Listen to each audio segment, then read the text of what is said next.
night after night, television brought images of death and suffering from the war that engulfed Yugoslavia between 1991 and 1995. When the fighting stopped, NATO countries, particularly the United States, eagerly claimed credit for ending the war. The lesson learned, many said, was that there should be early intervention in ethnic conflicts, and preferably by NATO. But did the West prematurely take credit for ending a war it had helped create? Did misguided Western intervention actually transform a small brush fire in the Balkans into a major civil war? I think that what the international community on the whole, the Europeans and the Americans and the United Nations have done, on the whole, made it sure there was going to be a conflict. The intelligence community was unanimous in saying that if we go ahead and recognize Bosnia, it will blow up. Because there was no agreed branches and because everybody was armed, if you ruptured the old Yugoslavia by unilaterally declaring independence, in fact, seceding was a war of secession. Once you decided to secede, you had no hope that it could be done peacefully.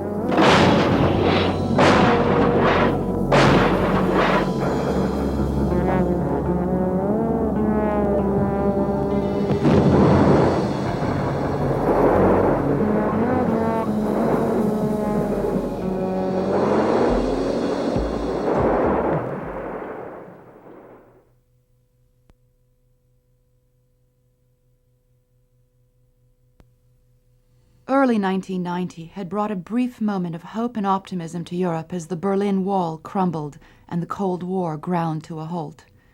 A newly united Germany stood poised to unite the rest of Europe through its leadership of the European Community, a friendly but powerful rival to the United States. But the promise of European unity was short-lived. Just 2 years later, much of Yugoslavia was in flames. A small war in the Slovenian Republic led to larger, more bloody conflicts in Croatia and Bosnia-Herzegovina. Moreover, European nations, the United States, and Middle Eastern states were backing different factions in these outbreaks of civil war. Publicly, Western diplomats blamed irresponsible ethnic leaders of the different Yugoslav republics for the bloodshed, including Milan Kucan of Slovenia, Franjo Tudjman of Croatia, and especially Slobodan Milosevic of Serbia. There was certainly no innocence among the warring parties. Privately, however, European Community envoy Lord Carrington and UN mediator Cyrus Vance were furious at Germany's foreign minister Hans-Dietrich Genscher. Vance would later call the conflict Mr. Genscher's War because of Germany's push to recognize separatists in Slovenia and Croatia. Vance argued that recognition would take away the diplomatic leverage that he had to try to bring the conflict in Croatia to an end and could possibly result in Bosnia blowing up. The former German foreign minister claimed that his government did not support the breakup of Yugoslavia until fighting began. We held a strong position for the unity of Yugoslavia, as I said, but we saw that the will to keep it together vanished more and more under the pressure of military events. In fact, however, since the 1960s, Germany's intelligence arm, the BND, was deeply involved in the training of Croatian separatists, led by the pro-Nazi Ustashi who fled to Germany after World War II, and participated in a number of terrorist actions against embassies and the government of Yugoslav communist leader Josip Broz Tito. In the early 60s, the BND decided to cooperate fully with the Ustasha. This became plain to see after the so-called Croat Spring in the beginning of the 70s. After Tito's death, they accelerated their efforts, together with the Ustasha, in order to disintegrate Yugoslavia into several smaller states. Germany's crucial role in supporting Croatian separatists is confirmed by Anton Duhacek, the former director of Yugoslav counterintelligence, who was himself a Croat. The Germans wanted an absolute and complete subordination of Croatian intelligence that would carry out all that the Germans wanted. And the Germans promised that this would be in the interest of the future independent, free Croatia. On the surface, Yugoslavia seemed better off than its East European neighbors in the 1970s and 80s. The U.S. considered its independent communist leader, Josip Broz Tito, an asset in the Cold War with Moscow. Yugoslavia's economy was propped up with Western loans even after Tito's death in 1980. The carefully staged 1984 Olympics in Sarajevo offered the world the impression of a peaceful, multi-ethnic country working together. Veteran observers, however, could see trouble below the surface. I think the first hint I got of a violent breakup was when I made a tour of all of the republics in 1983, and I heard a lot of sort of separatist sentiments in several of the republics, especially Slovenia and Croatia, but not only. And some very threatening remarks were made in the course of my conversations about what we would do to them and so on. By themselves, neither Slovenia nor Croatia had the diplomatic or military power to actually separate, to challenge Yugoslavia's federal army, which was the fourth largest in Europe. But Germany provided not only diplomatic support, but also weapons, even after an international arms embargo. And I wrote a story about it, which was called The Blockade's a Joke. And so I went and started checking the ports, like Split and the ports along the Dalmatian coast. And as best I could, checking the stuff that was coming across the borders. And there was no limitations. We saw a Croatian MiG-21 shot down in the Krajina, which the Croatians said came from former Yugoslav Air Force stocks.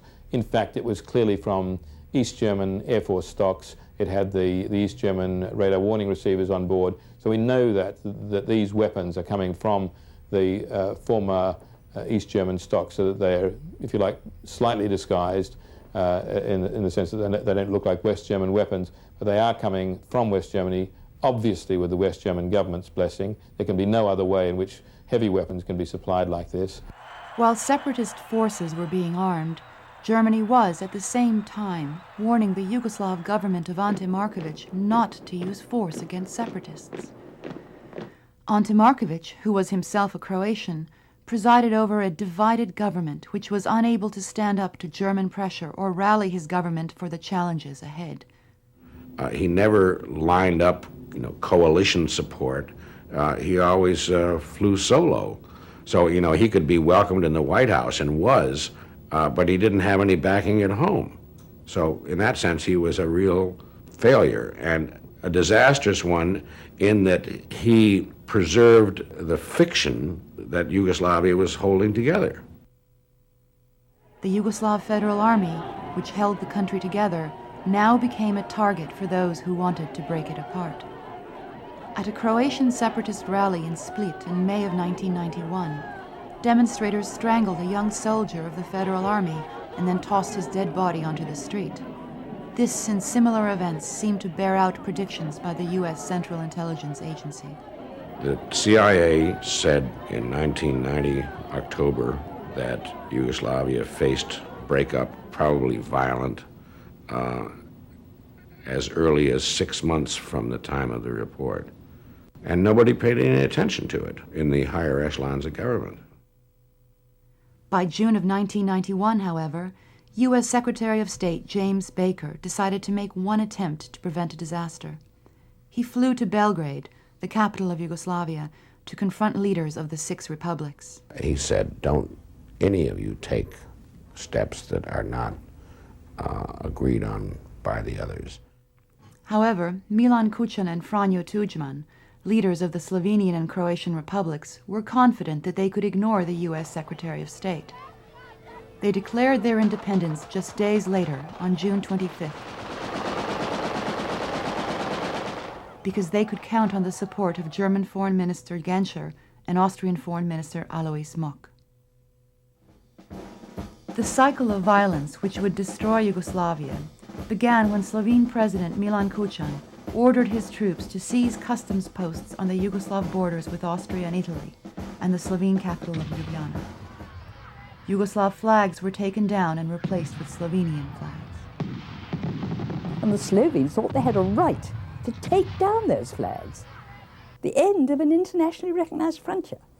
And I don't think that for a moment Belgrade expected there would be violent resistance. To avoid violence, Yugoslav Army General Andrija Rašeta had phoned Milan Kučan privately to let him know that many Yugoslav Army troops responding to this challenge of federal authority were not even carrying live ammunition. But in fact, the Slovenes had prepared themselves. They were getting a lot of encouragement from across the way, from Vienna and from the Germans too. And they foresaw that they could make a very big international case by having what they called a war of independence. It was nothing of the sort. German Foreign Minister Hans-Dietrich Genscher flew to the Austrian border with Yugoslavia to join President Kučan and warned the Federal Army against efforts to maintain control of federal borders. Kučan ordered his forces to fire on Yugoslav Army troops, including those who carried no live ammunition. Faced with international opposition led by Germany, Yugoslav President Marković ordered the Federal Army to withdraw from Slovenia without a serious attempt to counter separatist forces. Slovene leaders conducted a masterful public relations effort. Foreign reporters were kept occupied in an underground press center with briefings that suggested that Slovene forces had defeated the fourth largest army in Europe. Journalists in the press center routinely reported as news fanciful briefings from Slovene officials on various battles, including some that had never happened. What was going on in Slovenia, where the Slovenians declared independence and set up customs posts on the road, tended to be seen and portrayed on television as the Yugoslav army acting aggressively against Slovenia as opposed to the Slovenians declaring independence. The manipulation of the Foreign Press Corps set the tone for new wars of secession in Croatia and Bosnia. Repeatedly, the JNA was described as an occupying force, dominated by Serbs. The reality was different, however. The Army's Chief of Staff, Veljko Kadijević, was half Croatian, half Serb.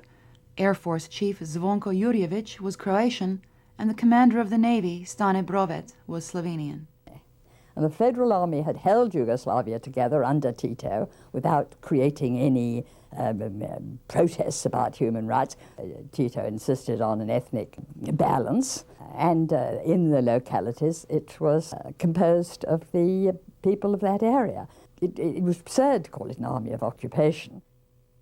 And we, the West, should have recognized it until there was an agreed arrangement for a dissolution of a state which had been Yugoslavia and which might take years or decades or perhaps be impossible. Until then, it had to be recognized these were the internationally recognized frontiers. If German and Austrian leaders still believed that Slovenia and Croatia could be separated from Yugoslavia without a wider war, the Americans strongly believed otherwise. Because we said, if Yugoslavia does not break up peacefully, there's going to be one hell of a civil war. It nevertheless broke up non-peacefully. It broke up through the unilateral declaration of independence by Slovenia and Croatia and the seizing by these two countries, republics, of their border posts, which was an act of force and which was an act that was in violation of the Helsinki principles. But the European powers and the United States ultimately recognized Slovenia and then Croatia and then Bosnia as independent countries and admitted them to the United Nations. The real problem was that there was a unilateral declaration of independence and a use of force to gain that independence rather than a peaceful negotiation of independence, which is the way it should have happened.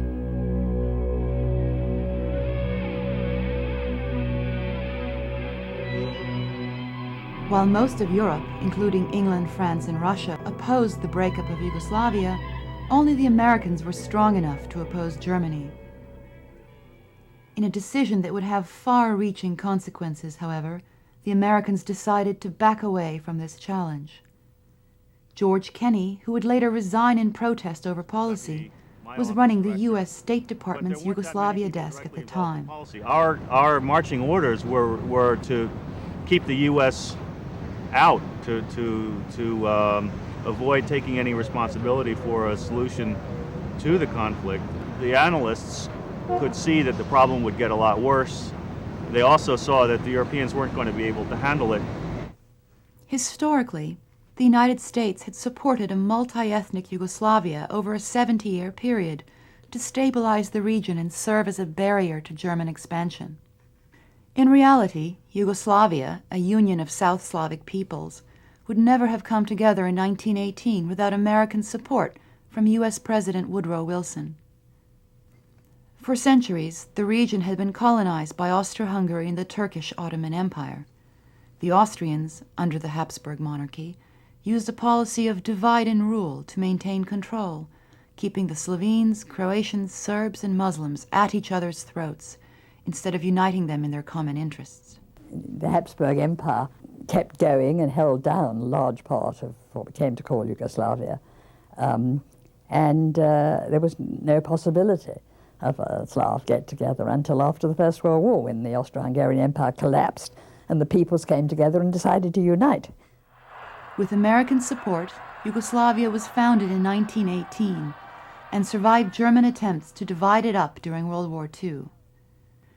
When Yugoslavia's communist leader Josip Broz Tito broke away from the Soviet Union and the Eastern Bloc in 1948, the U.S. stepped in with military assistance as well as international loans to prop up a buffer state between the West and the communist-dominated Warsaw Pact.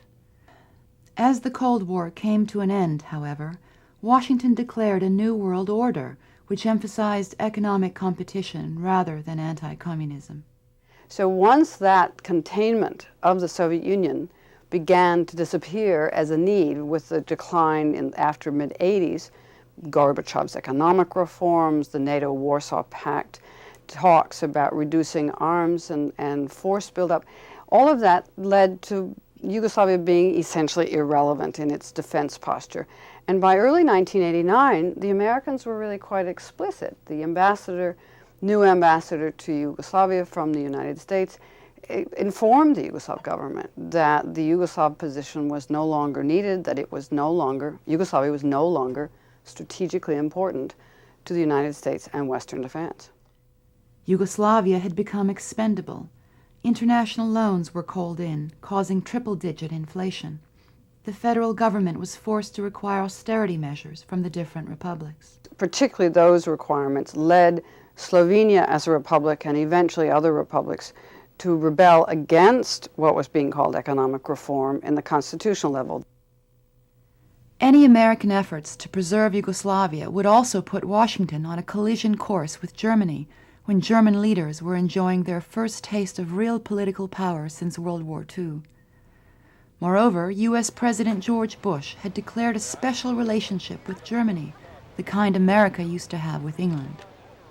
The United States thought that Germany would have to be largely responsible for the incorporation of Eastern Europe and Central Europe into the West, because Germany had a national interest, it was its neighbor, its periphery, and it was financially the most powerful country in Europe and had the resources to do it. In the post-Cold War period, Germany wanted, once again, the evidence is very clear, to recolonize Yugoslavia, to recolonize the Balkans. And the United States tied itself to German policy through its need of German power and influence in stabilizing Eastern Europe, Western Europe, through the exercise of dominion via the European Community, now the European Union, and potentially, eventually, in the lands of the former Soviet Union. The problem was that there was one very important country standing in the way of this, and that was Yugoslavia.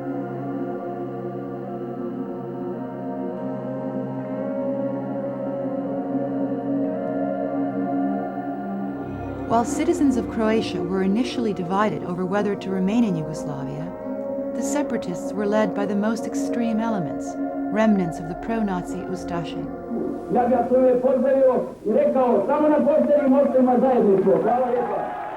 As the New York Times columnist A.M. Rosenthal would write, in World War II, Hitler had no executioners more willing, no ally more passionate than the fascists of Croatia. They are returning from 50 years ago from what should have been their eternal grave, the defeat of Nazi Germany. Adolf Hitler considered Yugoslavia to be an artificial creation of the hated Versailles Treaty, which ended World War I. To break it up, he set up a puppet state, an enlarged Croatia, which also included Bosnia-Herzegovina. As its leader, he appointed the fanatical Croat Ustashi Ante Pavelić. Pavelić had helped plot the assassination of King Alexander, Yugoslavia's first constitutional monarch, in Marseille, France in 1934. And it was the Germans, the German Nazis, who picked up this dreadful Ustashi leader who had made quite clear that he favoured Hitler's solution to be applied, which Hitler's his final solution for the Jews he wanted to apply to the Serbs. He made no secret of it. Simon Wiesenthal, who tracked Ustashi fugitives for decades, along with other Nazi war criminals, told an interviewer, "I must admit I am obsessed by the criminal character of the independent state of Croatia. Even the Germans were appalled by the crimes committed in it." How many men, women, and children died there? Hitler's special envoy to the Balkans, Hermann Neubacher, wrote, "Leaders of the Ustashi boast that they have slaughtered 1 million Orthodox Serbs. On the basis of official German reports, I estimate the number to be 750,000. Most of these Serbian civilians perished in the notorious Croatian death camp Jasenovac, which straddled the Sava River between Croatia and Bosnia. The extermination of Serbs, Jews, and Gypsies in Sarajevo was the task of top Muslim leaders who, with few exceptions, collaborated with Hitler and the Croatians. There was in occupied Bosnia, also under German patronage, a strong Muslim wing which was very anti-Western. It was represented internationally by the Mufti of Jerusalem. You heard of his viciously anti-Western views, and he was brought to Sarajevo and mobbed by enthusiastic crowds. After the war ended, Croatia and Bosnia were never denazified. Not only were there no apologies to the Serbs, Jews, and Gypsies, but attitudes remained frozen under the surface of Tito's official policy of socialist fraternity amongst peoples. Following the death of Yugoslavia's longtime leader, Tito, in 1980, right-wing émigré organizations took out an advertisement on the opinion page of the New York Times, stating that Yugoslavia would not survive, and offering a map which included all of Bosnia as part of Croatia. It was a map nearly identical to the Nazi-created independent state of Croatia. By 1990, as communism was collapsing in Eastern Europe, Croatian separatists pinned their hopes on a former communist general named Franjo Tuđman, who had been jailed for excessive nationalism by Tito in the 1970s. You know, I met him very soon after he came out of communist jail, while Tito was still alive. He had then championed the racialist nationalist form of nationalism. And when he came out of prison, instead of doing what you would think a dissident would do and say, to hell with the communists, he said, oh, well, it's nothing to do with the regime. It's those horrible Serbs who are oppressing us, and the Serbs are responsible for everything, and the Serbs are guilty, and the Serbs have done it all. Tuđman received important help from outside of Croatia in his rise to power. The German Secret Service was enormously active in Croatia and in all of Yugoslavia, trying in the 80s to build bridges between what were called the national communists, Stipe Mesić, Franjo Tuđman, in Yugoslavia, and the Ustasha revanchist organizations which lived in the diaspora of Croatia, that is to say, all of the people of weight and influence who had fled the former Nazi puppet state in 1945. Tuđman found it useful to come to terms with them, and because he was running on this xenophobic platform, there was really no difficulty about it. What was difficult was when he was trying to sell his cause in the West, and he managed to, partly because he had a very good lobby, very effective and much more effective than the Serbian lobby, and partly because he covered up his intentions.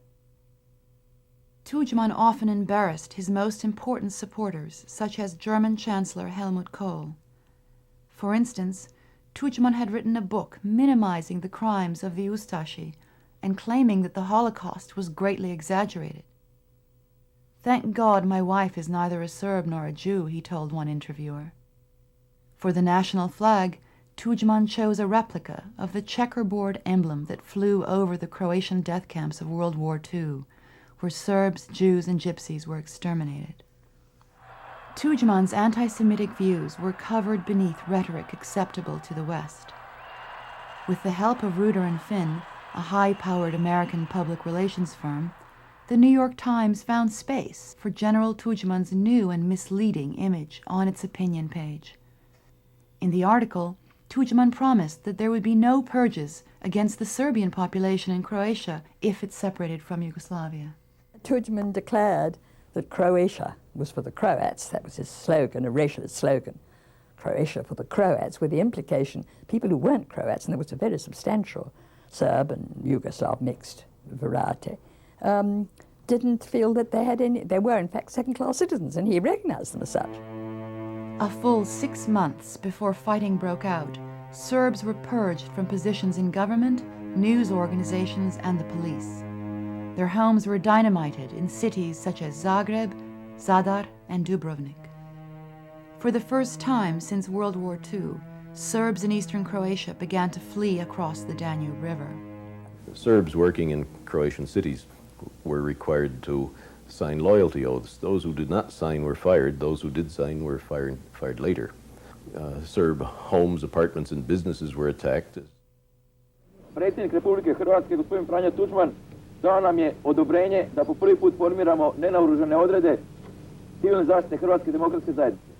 Any doubt that Tudjman himself issued orders for the expulsion of Serbs in Croatia was removed by Tomislav Merčep, a senior member of Tudjman's ruling party, the HDZ. Merčep would later be identified by Croatian police reports as one of 2 Croatian leaders who directed death squads that murdered hundreds of Serbian civilians in eastern Slavonia around Vukovar and Osijek in the fall of 1991.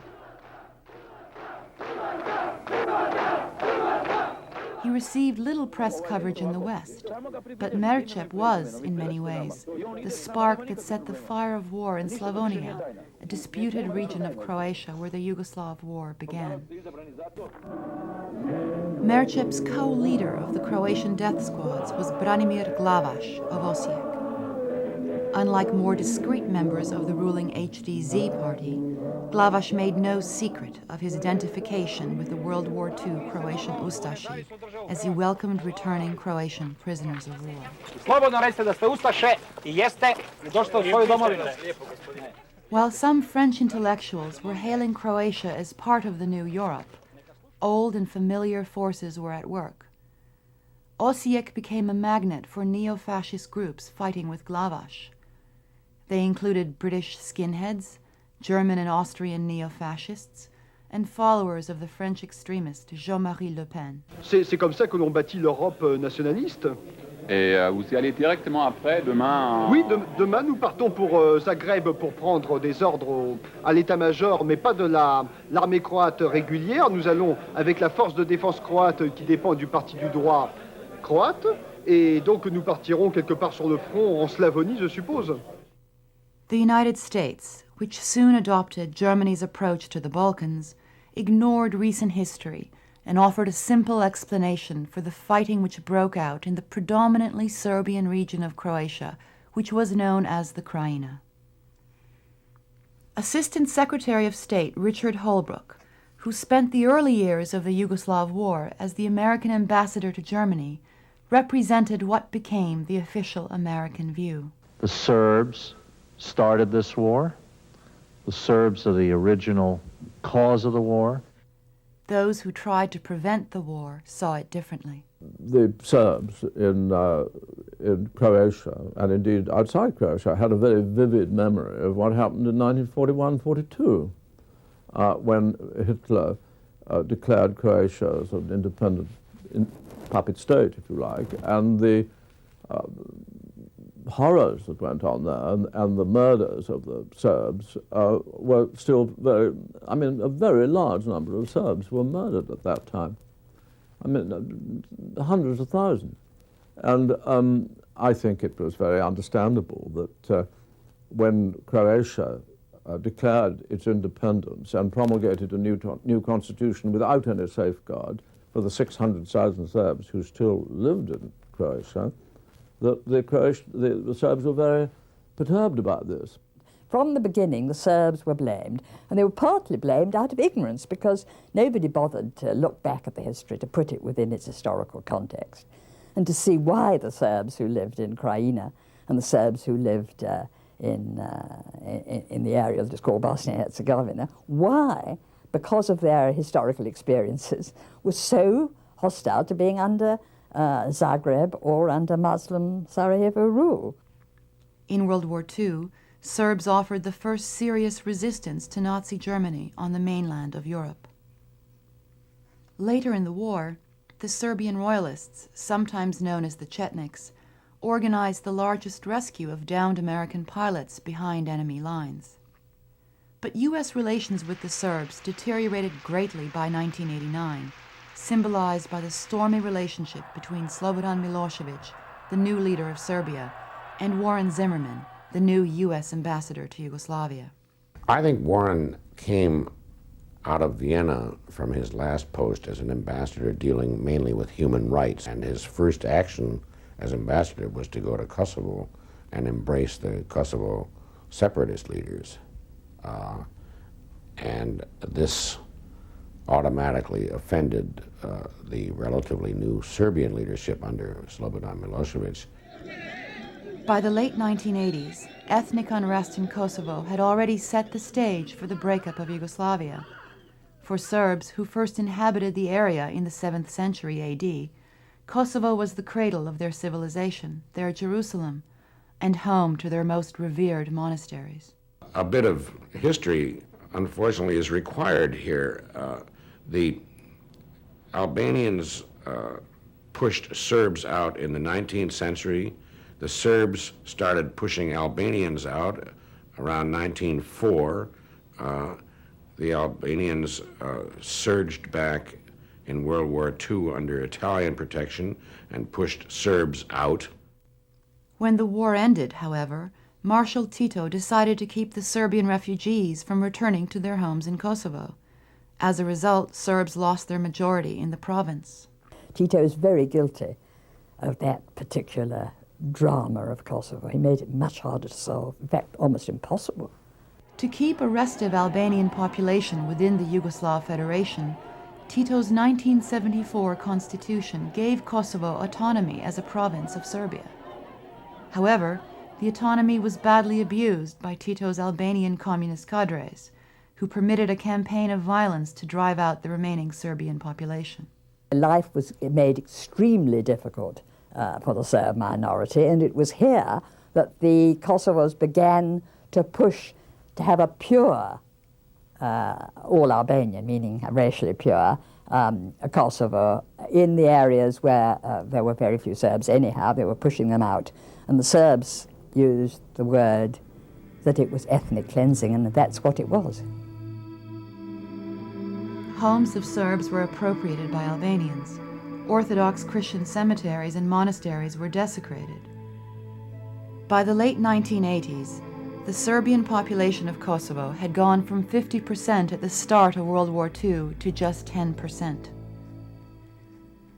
At this time, Slobodan Milosevic emerged as the voice of Serbian discontent over Kosovo. Seeking to consolidate his political base in his own republic, Milosevic also spoke for Serbian minorities living in Croatia and Bosnia who feared the emergence of hostile separatist regimes. A lifelong political opportunist, Milosevic was willing to provide limited military support to the Serbs of the Krajina as long as it suited his own agenda. The Serbian leader's maneuvers, however, deepened the chaos that accompanied the breakup of Yugoslavia. I think he is enormously to blame for his treatment of Western powers from the beginning of 1991. He regarded them as the enemy and he would not talk to them. While Serbia's president shunned meetings with the American ambassador, separatist leaders were receiving a sympathetic ear from Warren Zimmerman. The American ambassador and his boss, Assistant Secretary of State Lawrence Eagleburger, largely ignored the provocations of separatists in Slovenia and Croatia, who were backed by Germany and focused solely on the Serbs. The two of them adopted a stance that was, from day one, blaming the Serbs for just about everything. The Serbs were the target of all of the actions of the United States of America from the beginning. So did American news organizations, whose foreign correspondents relied heavily on the U.S. Embassy for their reporting. Yet the obsessive focus of the press with Milosevic served to divert attention from the role of Western powers in making an avoidable war inevitable. While some Western leaders called Milosevic an architect of the conflict, the first shots of the war had been fired by armed separatists in Slovenia and Croatia, strongly supported by Germany. In hope of heading off disaster, the European community organized a constitutional conference in 1991, led by respected British diplomat Lord Peter Carrington, to find a compromise between those who wanted to separate from Yugoslavia and those who wished to keep it together. The problem was that administrative borders, or internal frontiers, devised by Tito in 1943, left 1/3 of the Serbian population out of Serbia, mostly in Bosnia-Herzegovina and Croatia. These frontiers were drawn in a very secretive and very, in my view, very irresponsible way by Tito's inner cabinet while the war was still going on. And they were never subject to a public debate or discussion. They were never endorsed. The idea of giving each republic substantial economic and political autonomy meant that each was a kind of hierarchy of the party, and then there was you had, in order to keep the country together, you had to balance out these political leaders. And Tito was very skillful in playing one off against the other, or in some cases of playing them against their population. It was the substitute for democracy in the way that we know it, but it was also considered by many of his supporters throughout the population as necessary because, to their view, democracy led to national, or as we call them, ethnic parties, and that would then break up the country and lead to civil war again.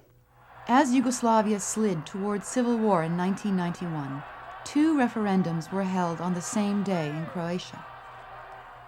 Croatians voted overwhelmingly to separate from Yugoslavia, while ethnic Serbs, particularly those from the Krajina region, voted by a similar margin to remain within Yugoslavia.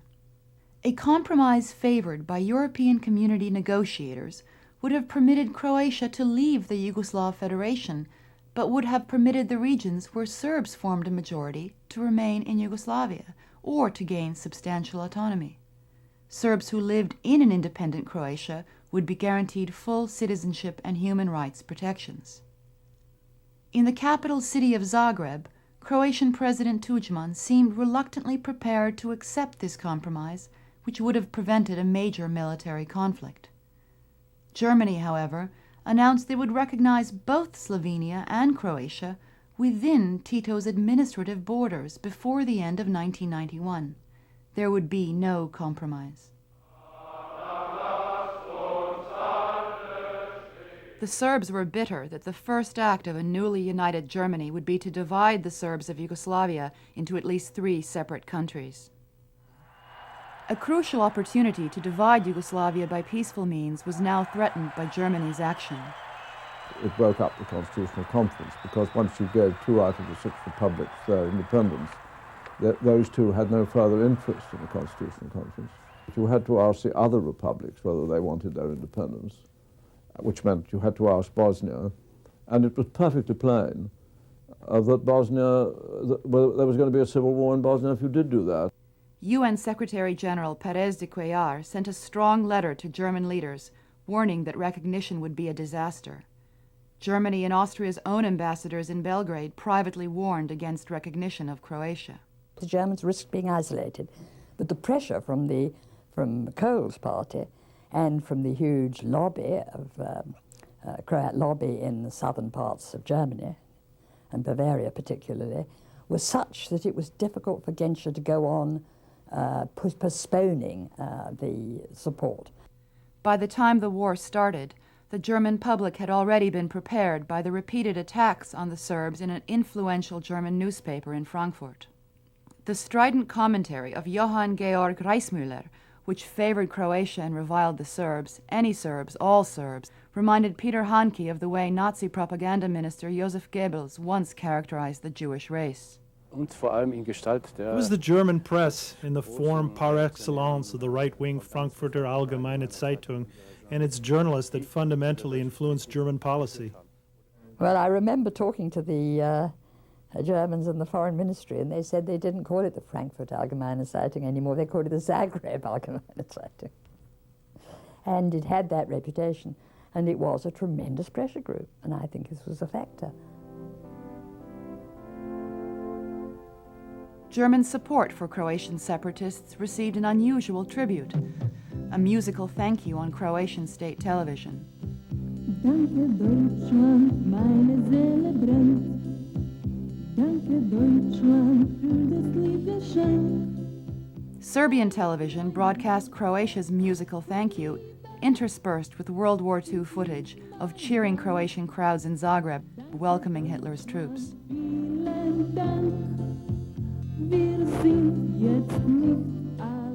All sides used propaganda, but Serbian propaganda was aimed at the Serbian population to bolster Milosevic's power base.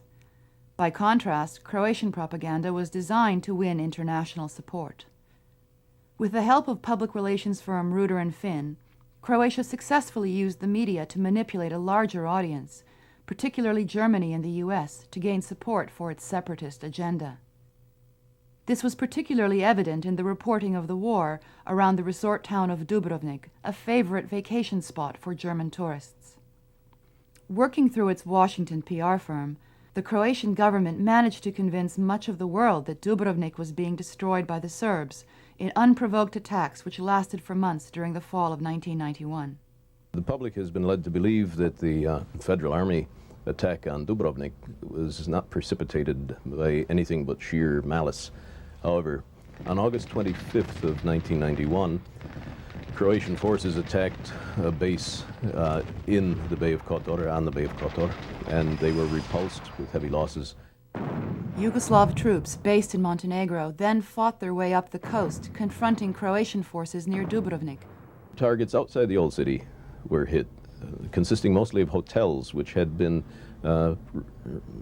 taken over as barracks and spotter points by Croatian forces, who also put refugees in the lower stories of their own barracks and spotter facilities. It was obvious that the Croats were using the old town as a defensive wall. They were firing from behind hospitals. They had a mortar position next to our hotel. The final straw for me was when there was this incredible bombardment in our hotel basement. Bang, bang, bang, bang, bang. The worst we had ever heard. And I was furious, and everyone else was panicking. And I said to the manager who was down there with us, I said, I wish you would tell that chap with the heavy machine gun in the floor above to stop firing at the Serbs, because they're going to fire back. Contrary to news reports, there was little damage to the historic old city. Yes, it has been reported some 15,000 shells rained on the old city of Dubrovnik. I counted 15 mortar hits on the main street. The Yugoslav Federal Army could have destroyed the old city of Dubrovnik in 2 hours. It is not destroyed. Washington Post reporter Peter Maas, who visited the old city several months after the fighting stopped, found Dubrovnik in what he described as nearly pristine condition. There are many people who go to these scenes of mayhem and adventure who don't know where they are, who don't know the languages, cannot really communicate with the people, and who take press handouts from the local authorities. So there is certainly an orchestrated effort on the part of the Croatian and the Slovenian, Austrian, and German media to portray the Serbs as a bunch of howling, Byzantine, uncivilized barbarians. The facts on the ground, however, mattered little after first impressions had been made. Rather than admit that they had made a mistake, influential columnists on both sides of the Atlantic continued to write that Dubrovnik had been destroyed. Public opinion was tilted against the Serbs and towards Croatia's political goal, recognition as an independent state. These impressions helped strengthen Germany's resolve to lead a reluctant European community to recognize the separatist republics and thereby dismantle Yugoslavia. To overcome British opposition to recognizing Croatia, German Prime Minister Helmut Kohl offered British leader John Major a deal which left Britain free to disregard or opt out of the social provisions of the 1991 treaty creating a unified Europe, which was being hotly debated in the British Parliament. This helped John Major politically at home, but Bosnia would pay a high price. The French, who needed German help to stabilize France's currency, also dropped their opposition to recognizing the separatist republics. The United States, the only power strong enough to oppose Germany, began to waver. Deputy Secretary of State Lawrence Eagleburger, who had once served as U.S. ambassador to Yugoslavia and spoke Serbo-Croat, knew well the dangers of a wider war if recognition were extended before a settlement had been reached between the different ethnic groups. I think the major lesson here is that when you get involved in something like this with 1,000 years of history underlying it all, you need to understand that once the dam breaks, the viciousness can be pretty awful on all sides. In the end, here also, peace would be sacrificed for domestic politics. There was an American election coming up. When we finally went ahead and recognized, one of the reasons we did so was because it had become a major domestic political issue for us here. We have particularly a large Croatian American community, and Mr. Bush lost most of them in the election that he lost, because they were unhappy with our having delayed as long as we did in recognizing Croatia. While German actions encouraged the armed secession of Slovenia and Croatia, it was U.S. diplomacy, particularly through Ambassador Warren Zimmerman, which helped light the spark for a war in Bosnia-Herzegovina by supporting Muslim leader Alija Izetbegović in his bid for a separate state. And then we were the ones that went to the Europeans and insisted that they recognized Bosnia, and then we would recognize all three of the new states. And that was the deal that was made. And of course, it was precisely that led to the current war. This was a war that European leaders believe could have been avoided. The Bosnian Serbs, until comparatively recently, had been in the majority in Bosnia. And then the Muslims, who had a very much higher birth rate than the Serbs, became the predominant, the majority population. And this, of course, was something very hard for the Serbs to swallow. And they made it abundantly plain very early on that they were not prepared to accept a situation in which there was an independent Bosnia under the constitution which then prevailed. And indeed, under the constitution which then prevailed, it was illegal for Izetbegović to declare independence, because any constitutional change of that magnitude had to be agreed by all three parties. Privately, European leaders worried about Izetbegović's close ties to Iran and the possibility of a Muslim fundamentalist state in the heart of a newly unified Europe. Izetbegović himself had ties to the Iranians going back long before they came to power in Bosnia, really beginning not too long after the Iranian Revolution came to power in 1979. As armed conflict swept across Croatia in the fall of 1991, a group of Muslim moderates led by Adil Zulfikar Pashic undertook an effort to prevent similar or worse bloodshed in Bosnia by entering into negotiations with Bosnian Serbs and Serbian President Milosevic. A rather liberal-minded an assimilationist Muslim, Zulfikar Pashic, could see that the essential was to prevent them start killing each other. And he met Serbs who had precisely the same view, this could be a disaster. And they moved quite far towards agreeing on a way of sharing power so that it wouldn't collide. Izetbegović joined the negotiations, and an agreement was ready for signing that specifically guaranteed that Bosnia would remain a unitary republic which would be given equal status to Serbia within a revamped Yugoslavia. Izetbegović seemed to indicate his acceptance, but then abruptly broke off negotiations aimed at preventing a war. Izetbegović did what Zulfikar Pasha calls a stab in the back, because he went on television without telling Zulfikar Pasha he was going to do this, and accused Zulfikar Pasha and the Serbs who negotiated this deal as selling out and traitors to Bosnia.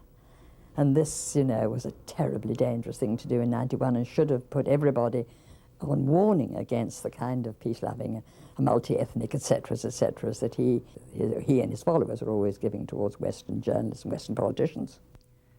In his book, The Politics of Diplomacy, then Secretary of State James Baker wrote that Ambassador Zimmerman strongly advised him to recognize Bosnia. Recognition of Bosnia, however, violated the most basic diplomatic norms. For a government to be recognized, it must be in full control of its territory, it must have clearly established borders, it must also have a stable population. Not a single one of these essential conditions existed in Bosnia in February of 1992, when Zimmerman made his recommendation. U.S. intelligence analysts predicted that recognition would lead to war. Even the Germans thought that recognition of Bosnia would be a serious mistake.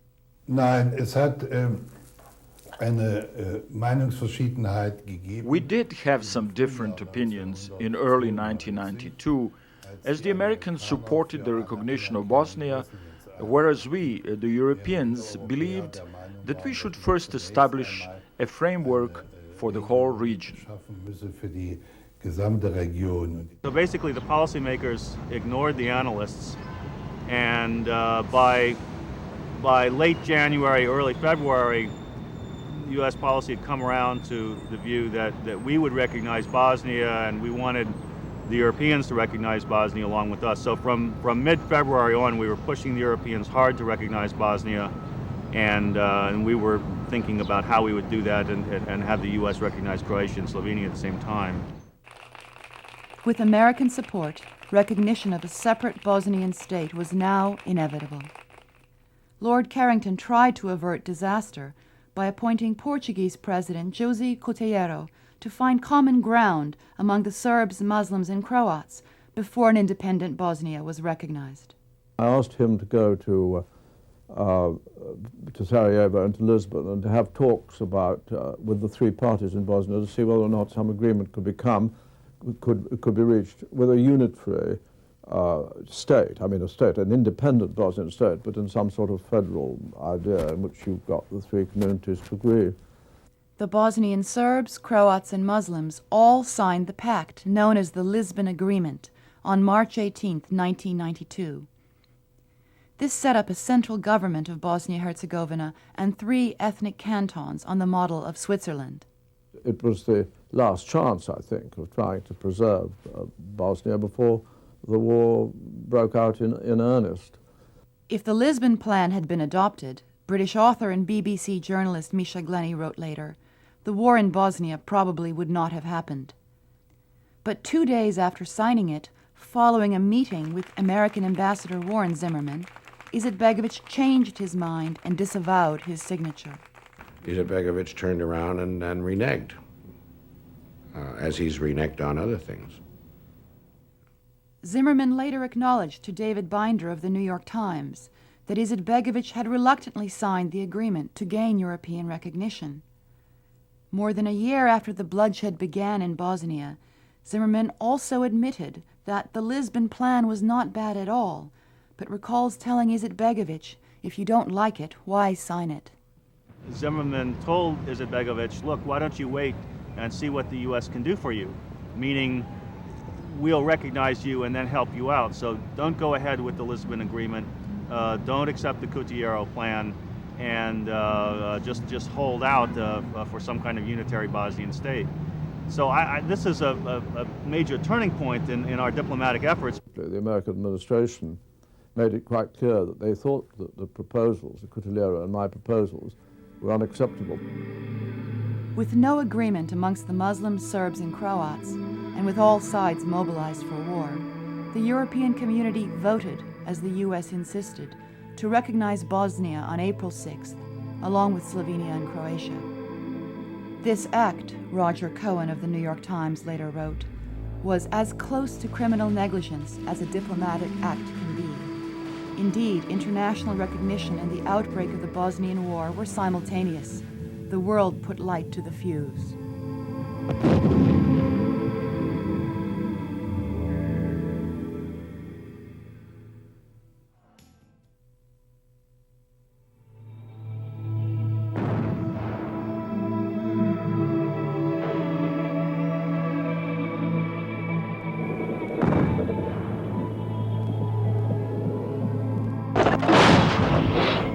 While the warring sides in Bosnia, the Serbs, Muslims, and Croats, fought for their own survival in 1992, Western countries sought political advantage by allying themselves with different factions. Outside, individual countries have been playing sides and therefore escalating the nationalist competition within. A war which could have been avoided in the first place would thus be prolonged, with more bloodshed, suffering, and refugees.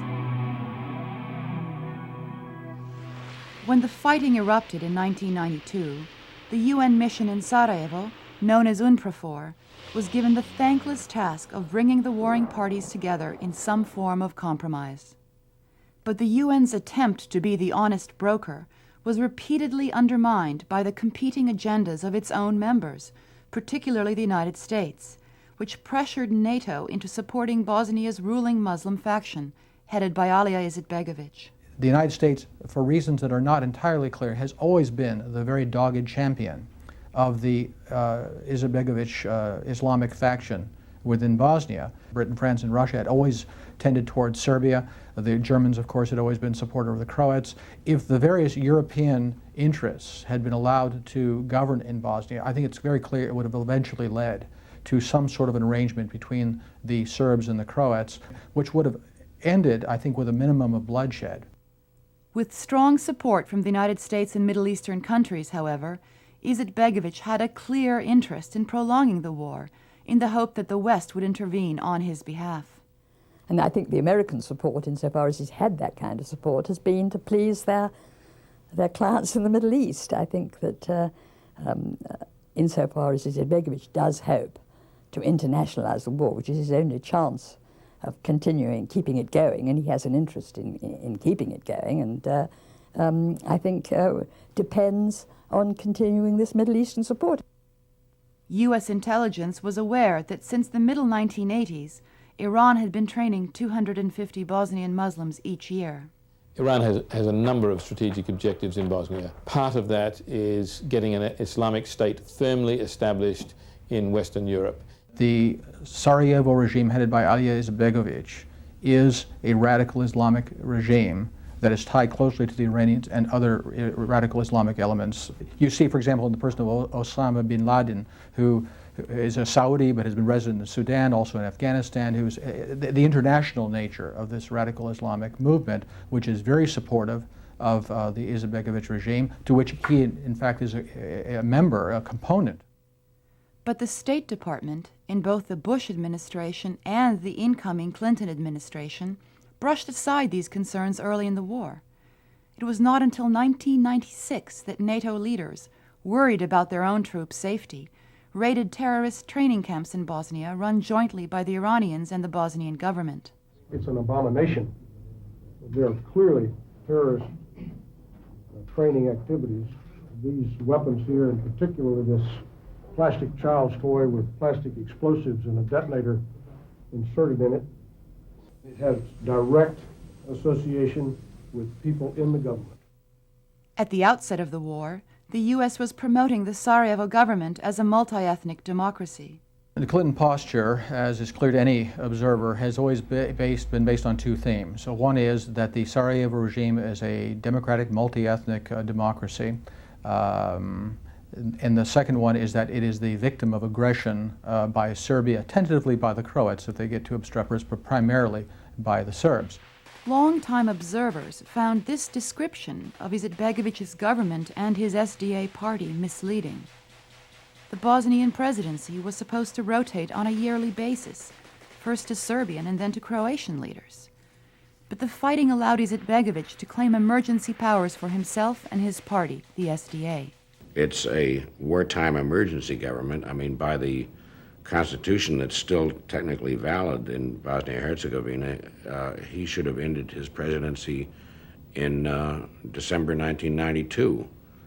He's claiming that war emergency allows him to stay on, but not even that is exactly according to that constitution.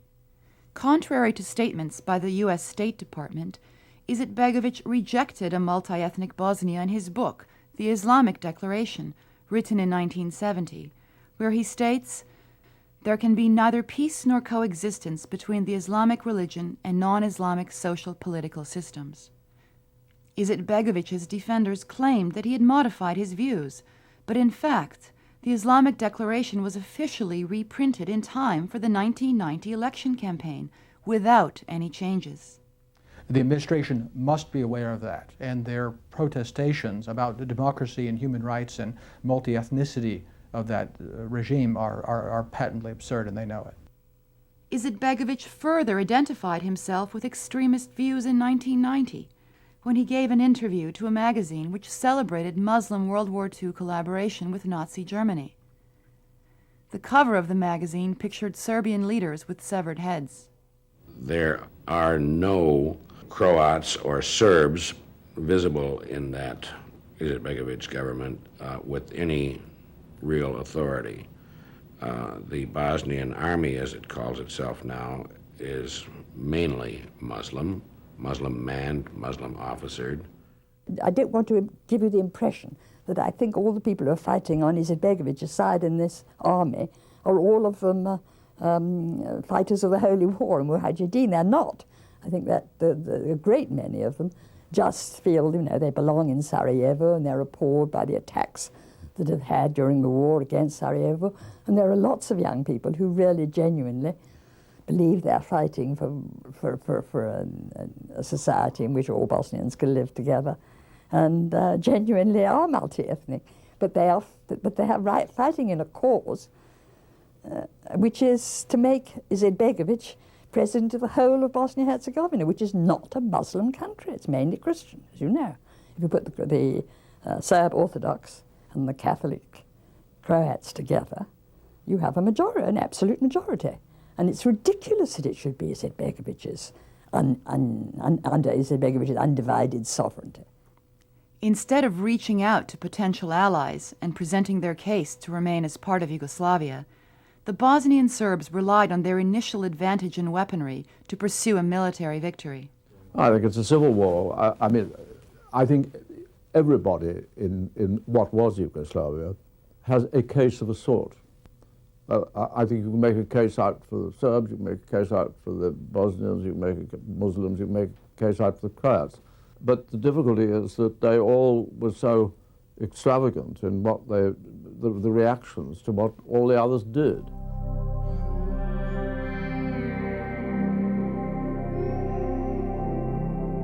The Muslims have been represented as the victims and the Serbs as the aggressors. It should be remembered, however, the first blood shed in the struggle was Serb blood. 2 Muslim gunmen and 1 Croat stalked a Serb Orthodox wedding party in the heart of old Sarajevo.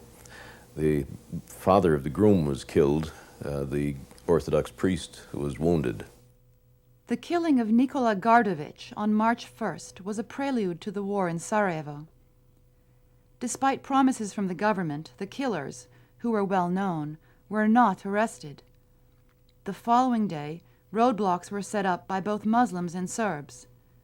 Unable to protect their civilian population, Serbs began to insist that predominantly Serbian areas of the city be controlled by their own police, or that Sarajevo become a UN protectorate. Muslims insisted on the Izetbegovic government's right to control not only Sarajevo, but all of Bosnia. To get the West to intervene, they needed to persuade Western public opinion that the Serbs were aggressors. If you know the history, which most reporters don't know, you can very easily see them as the aggressors. And the American press corps, the diplomatic corps, and also the foreign correspondents themselves are heavily influenced by what is said and what is done in Washington, D.C. What the State Department says is the most important thing.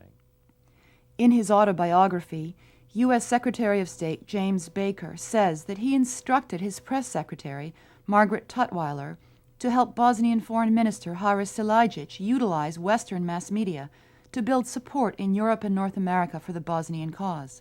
But at the Times and the Post, and at the networks, big TV networks, there was clearly a pro-Bosnian Muslim bias. They were buying much of what the Bosnian Muslims said, and they were egging their reporters on because it made a better story. It's a simpler story if it's a Serb Holocaust against the Muslims than if it is a civil war with atrocities on both sides.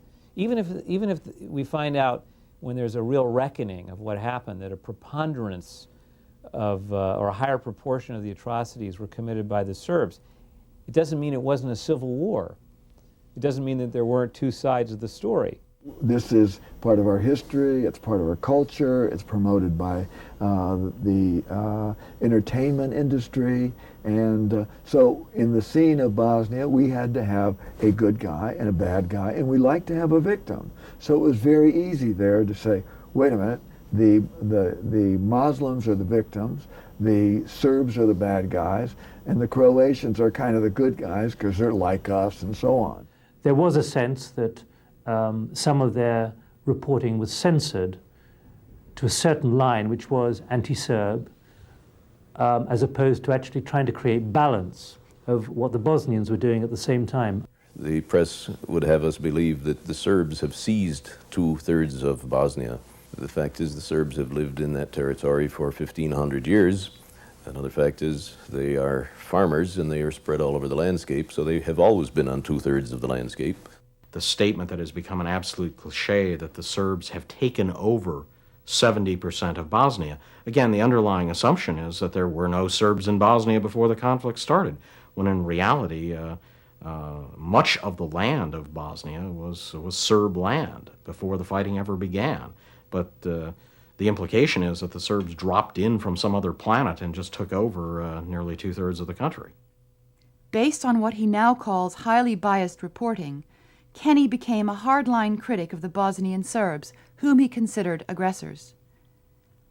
In an influential opinion column in the New York Times, Kenny and U.S. Air Force General Michael Dugan argued that Bosnian Serbs should be bombed by NATO. I personally was responsible for perhaps one of the most important things that the State Department did, labeling what was going on ethnic cleansing.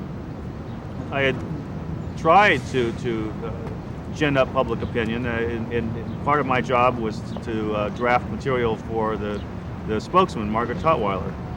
And she was always looking for inflammatory material. But in any case, my colleague in Belgrade sent me a cable one day saying the Serbs were doing what they described as ethnic cleansing. I thought, okay, this is great. I'll put this into Margaret Tutwiler's noon briefing. And to my surprise, no senior official took the words out. The aggressors and extremists pursue a vile policy of ethnic cleansing.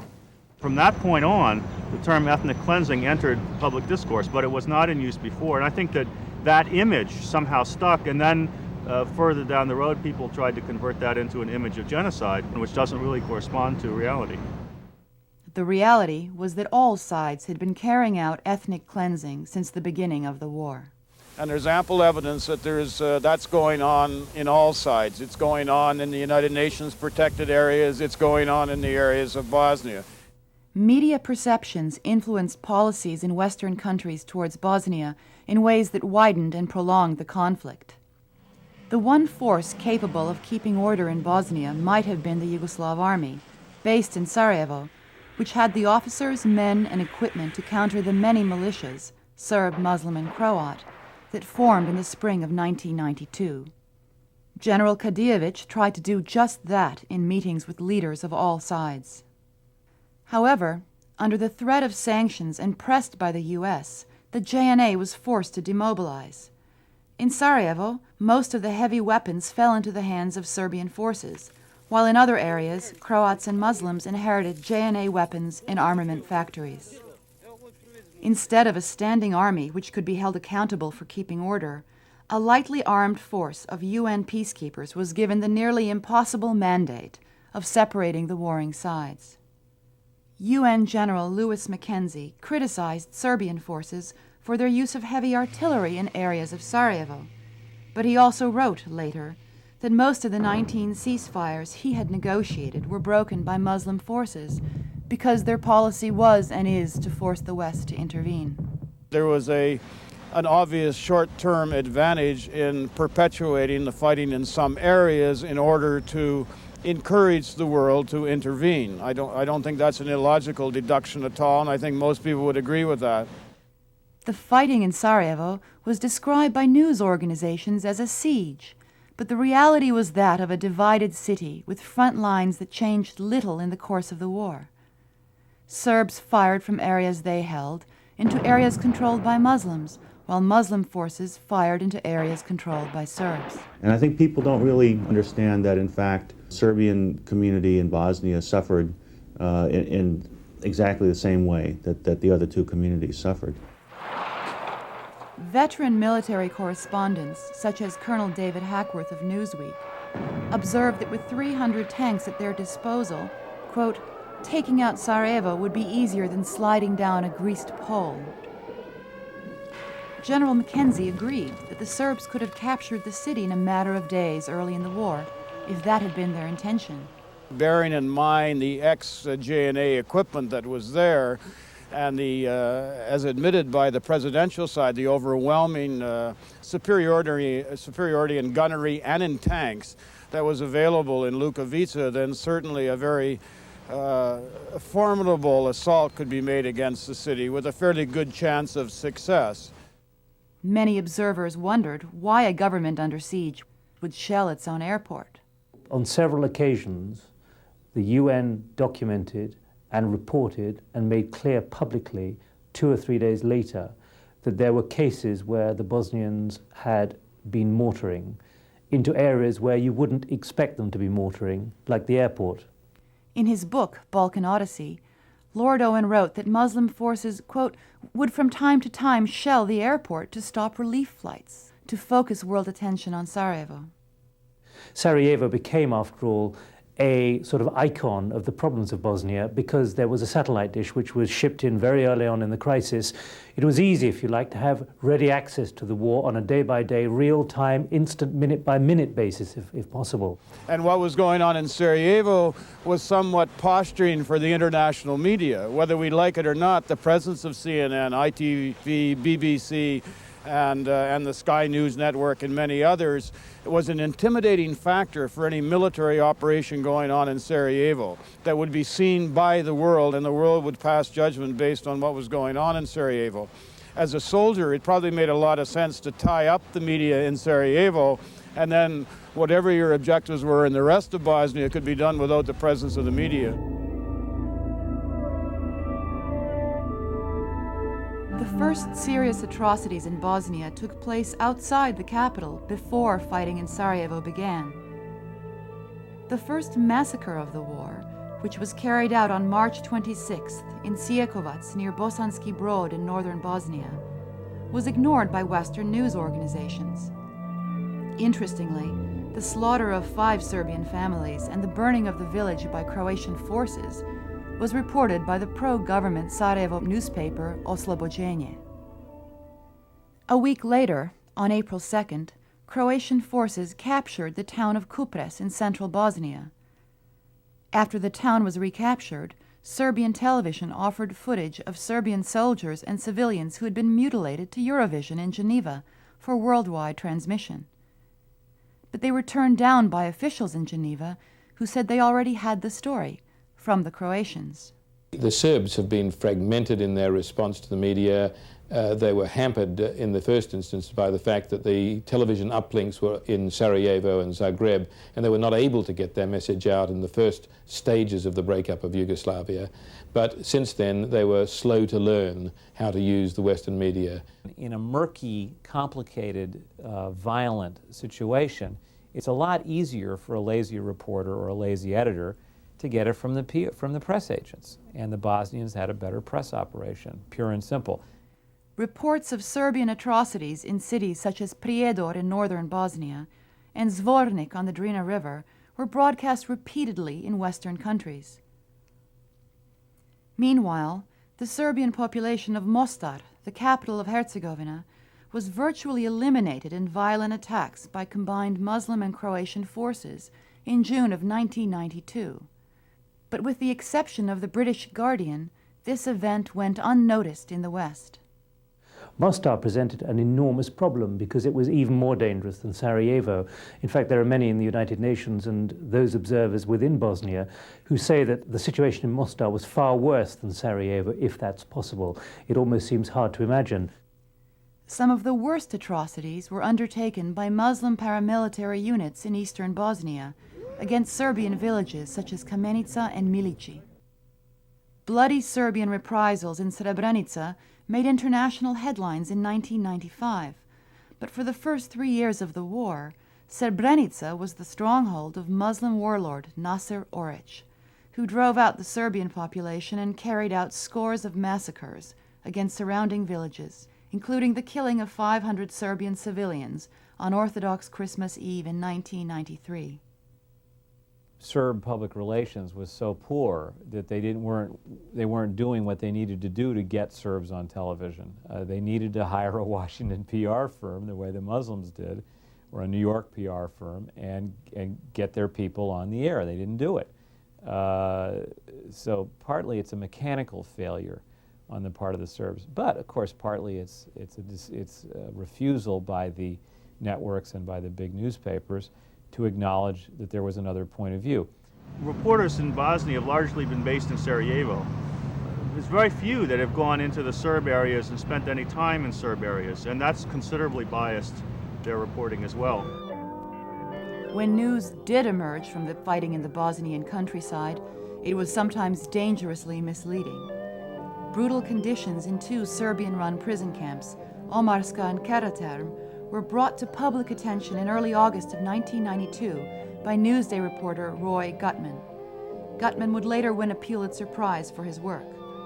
But his use of the term death camps was unjustified in the view of Holocaust historian Simon Wiesenthal and a number of other journalists. When the first stories came out about concentration camps, we really knew no more than the press had indicated. But then the State Department didn't make an effort to go and independently verify what had happened. So we were really left with this impression of mass killing, which turns out in retrospect to have been quite incorrect. Roy Gutman's journalistic standards and use of second-hand witnesses was questioned in a well-documented investigative article by journalist Thomas Deichmann in the German publication Die Woche. Much of Gutman's information came from Jadranka Cigelj, a Croatian woman from Prijedor. Cigelj was an official of a German-based front group for a variety of neo-fascist organizations, including the German Nationalist Party and the present political arm of the old World War II Ustashi. Jadranka Cigelj's accounts of rape and mayhem by Bosnian Serb forces attracted much media attention in the West, including from ABC anchorman Peter Jennings. Omarska. There, many of the prisoners were tortured. The women were raped. One of the women was Jadranka Cigelj. But crucial details kept changing in her accounts of events at Omarska and Prijedor. If you look at Roy Gutman's article about her, she blames the camp commander in Omarska, a guy called Zeljko Mejahic, as having raped her. And she blames tells another few names as well. But in other eyewitness reports, she accuses different Serbs having raped her in Omarska, which again raises questions about her credibility. It became clear that she tells different stories to different people, and that raised for me quite important questions about the role of the media and the question about the sources you're going to use. The War Crimes Tribunal in The Hague, which investigated these charges, came to a similar conclusion when they declined to use Cigelj to testify on events she claimed to have witnessed. Charges against the commander of Omarska were quietly dropped by the War Crimes Tribunal several years later. Several weeks after Roy Gutman's sensational articles were published, a major interagency intelligence report by the U.S. concluded that while serious abuses had taken place, there was no evidence of organized mass killing. We can be fairly certain that there hasn't been mass killing in the concentration camps. There's just no evidence of that whatsoever. The International Committee of the Red Cross, known as the ICRC, stated officially, quote, Serbs, Croats, and Muslims all run detention camps and must share equal blame. The Muslims were running camps, and the Croats were running camps, and the ICRC in that same week had a delegation going around looking at camps run by all sides, and there were abuses taking place on all sides. Ironically, the first mention of the phrase concentration camp occurred in the New York Times 2 months earlier, referring to a Muslim-run facility near Konjic. Times reporter John Burns noted that the UN confirmed that Serbian civilians who survived a Muslim massacre were being incarcerated in a railroad tunnel. Under international pressure, the 2 worst prison camps, Omarska and Karaterm, run by the Serbs, were shut down in 1992 after 4 months of operation. But neither Burns nor any other Western reporters bothered to report on the brutal Muslim camp near Konjic or the Croatian camp Dretelj, where killings and atrocities were routine. There were Serbs in camps held even after the end of the war. And there were Serbs being held in Sarajevo in horrible conditions in a drain pipe, and journalists knew about it and never wrote about it.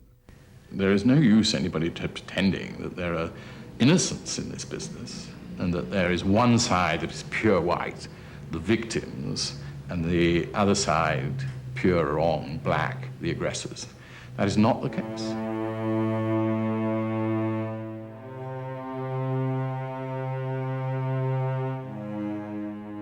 Lord David Owen came to Bosnia-Herzegovina in August of 1992 to replace Lord Carrington as mediator for the European community and with a reputation as a hard-line critic of the Bosnian Serbs.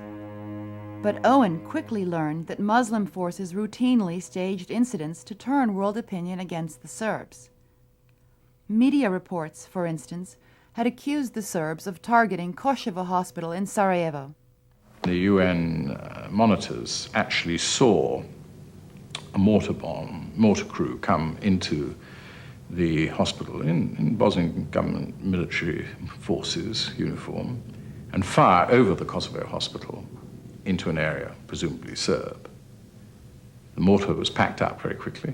Television crew arrived, set up in the grounds of the hospital.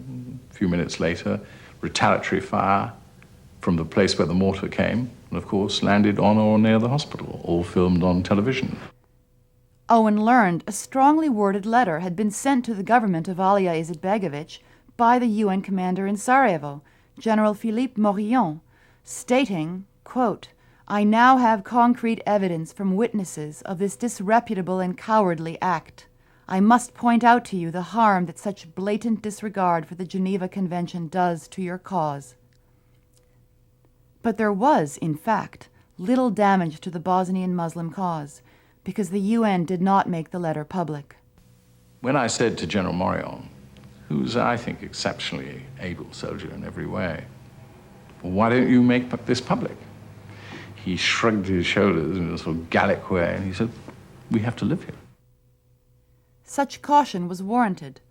There were 3 attempts against the life of General Morillon, which he attributed to Muslim forces.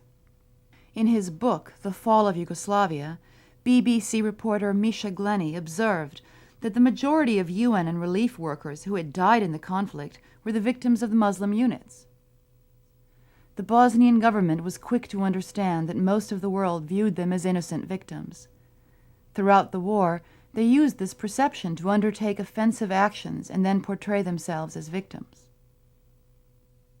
Lord Owen and UN mediator Cyrus Vance found that their efforts to negotiate a compromise to end the conflict were undermined by the propaganda war that targeted U.S. public opinion. In America, they have a press and a television presentation that is still cowboys and Indians, good and bad. They like to see things in simple terms. There's no doubt about that. And it's been helped by some very strongly motivated propaganda. There's a propaganda war as well as an actual physical war. And then there were some spectacular events which made good television and which were used effectively to totally discredit and demonize the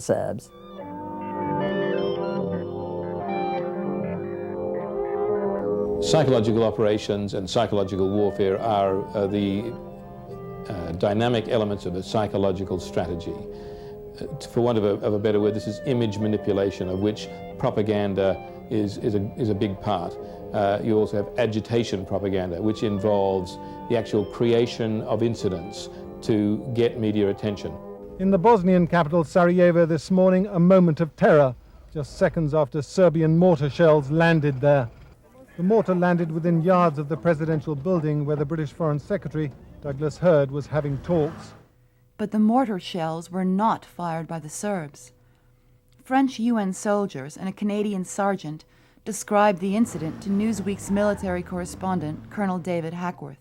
The Minister of State for Great Britain was meeting with the president of Bosnia, and the minute the ceremony was over, they were rushed into a bunker, and it was mortared. And one sergeant said, "I was watching the Muslims dropping the mortar shells down the tube as they were falling on the president, who was safely in a bunker along with his honor guard." He said the whole thing was orchestrated. An orchestrated incident could not have happened without the participation of Alija Izetbegović. Just 4 days before, on July 13th, a Canadian UN soldier reported a similar staged incident in which a mortar shell killed several children and maimed others. The most important propaganda success for the Izetbegović government took place on May 27th, just 3 days before a scheduled vote on sanctions against Serbia. Blood was pouring down the main street of Sarajevo today. At least 20 men, women, and children were killed, more than 100 wounded, as shells rained down on civilians in the capital of Bosnia. The atrocity by Serbian troops sparked new calls for foreign help for the helpless in Bosnia. Footage of this bloody event from Sarajevo's government-controlled TV station was provided to international news organizations almost immediately after it had happened. Before any investigation had been attempted, Serbs were declared responsible by news organizations from New York to Tokyo. The U.S. government, which was sponsoring a resolution in the UN Security Council to impose sanctions on Serbia, was particularly interested in blaming the Serbs. Muslims are being killed in Bosnia and Herzegovina, and this government has tried to demonstrate to the Muslim world we care about that and want to try to do something about it. But were the Serbs really responsible? A wealth of evidence suggests otherwise.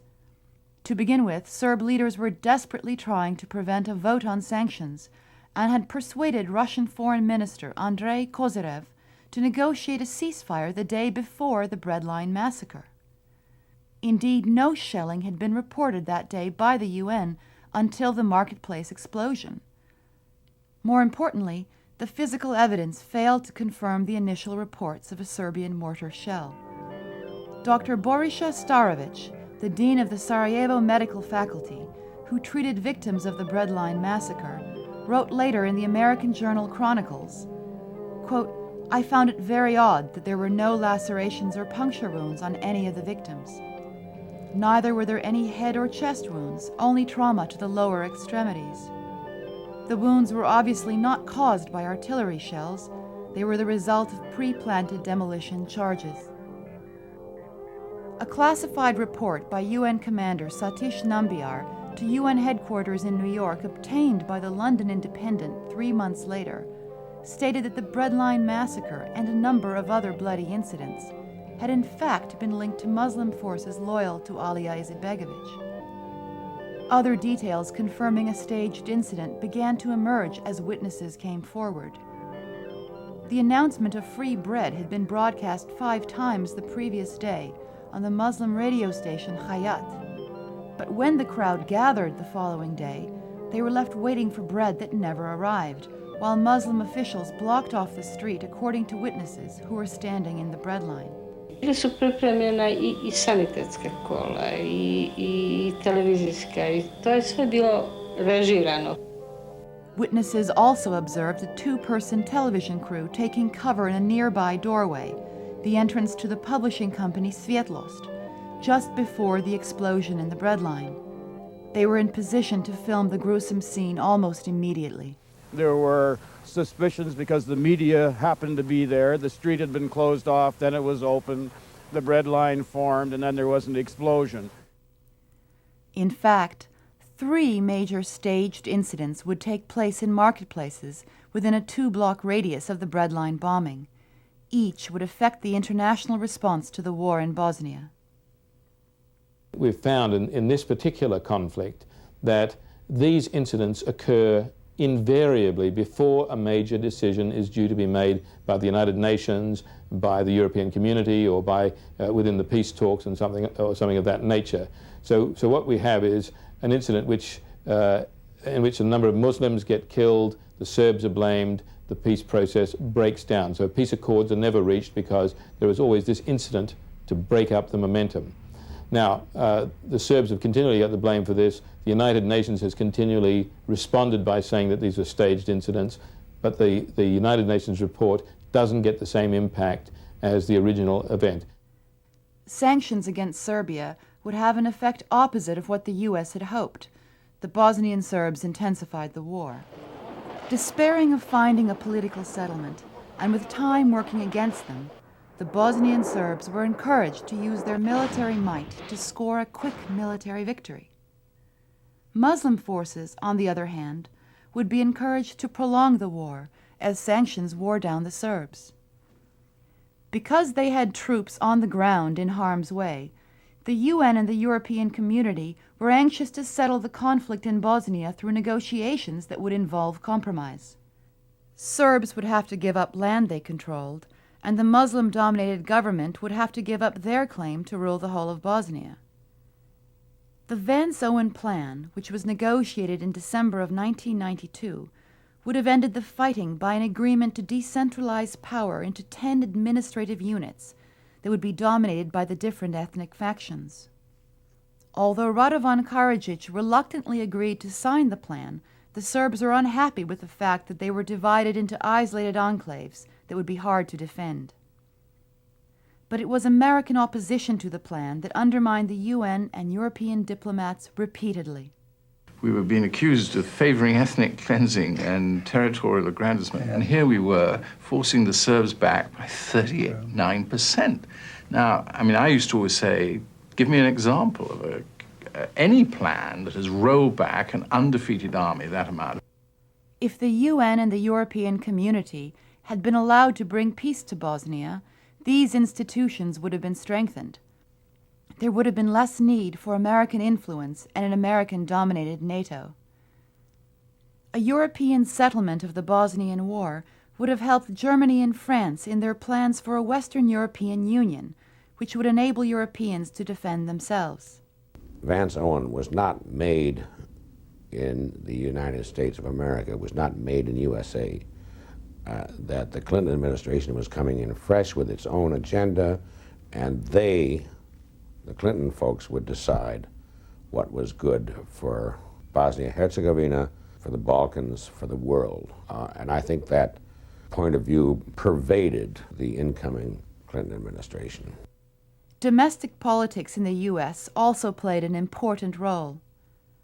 President Clinton's future rival for the presidency, Senator Robert Dole, had been an early supporter of Croatian Muslim and Albanian separatists.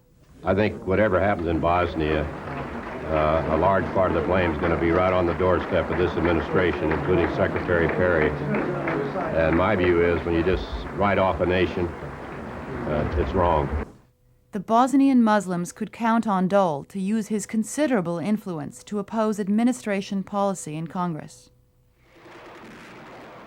By the spring of 1993, the failure to back the Vance-Owen Plan led to savage fighting between Croat and Muslim forces in west-central Bosnia. In America, this fighting received little coverage because it did not involve the Serbs or fit into existing media categories of good and evil. Perhaps the most realistic peace plan to end the war was proposed in September of 1993, the Owen-Stoltenberg Plan, which would have set up 3 republics on the model of Switzerland. The capital cities of Sarajevo and Mostar would have been placed under UN control. The agreement was ready for the signing when Lord Owen learned that the Americans were encouraging the Muslim faction, headed by Izetbegovic, to hold out for an additional 4% of territory. Under pressure from the State Department's hardline faction, headed by America's UN representative Madeleine Albright, U.S. Secretary of State Warren Christopher assured Izetbegovic that he had American support in his refusal to sign the agreement. The United States clearly sabotaged to the best of its ability any European attempts at reaching a negotiated solution. The Americans, not alone, but certainly have been most significant, in my view, of preventing a settlement in the sense that they objected to the particular peace plans thus far. So we have in many ways lost opportunity for what would have been good peace plans. In frustration, UN and European community negotiators invited the Americans to join the peace talks, along with representatives of a much weakened Russia, now dependent on Western aid. But bloodshed carried on as the Izetbegovic government continued to reject new peace proposals, despite favorable conditions for the Muslims.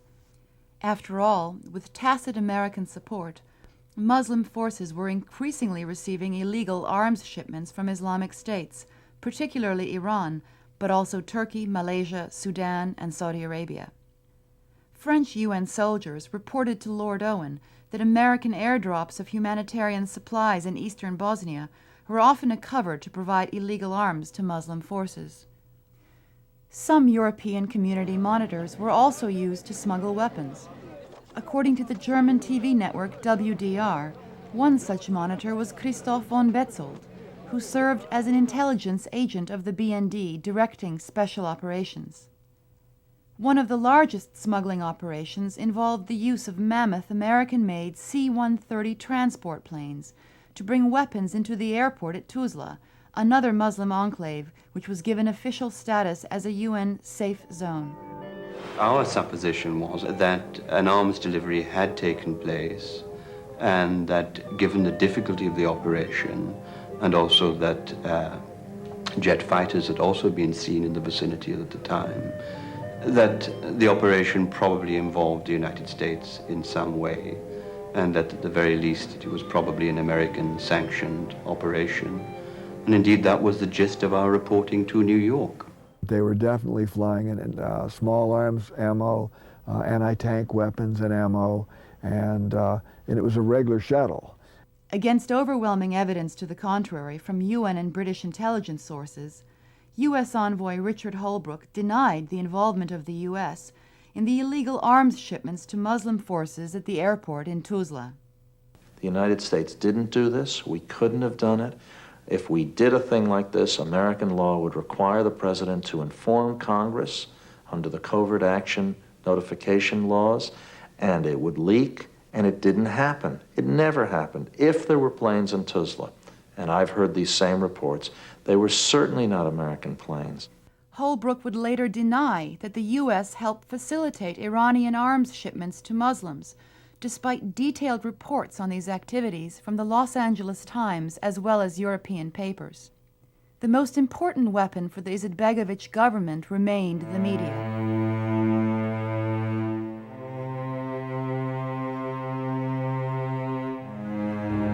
The establishment of so-called safe areas for Muslims, including Sarajevo, provided a trigger for Western intervention. There was nothing safe, however, about these areas.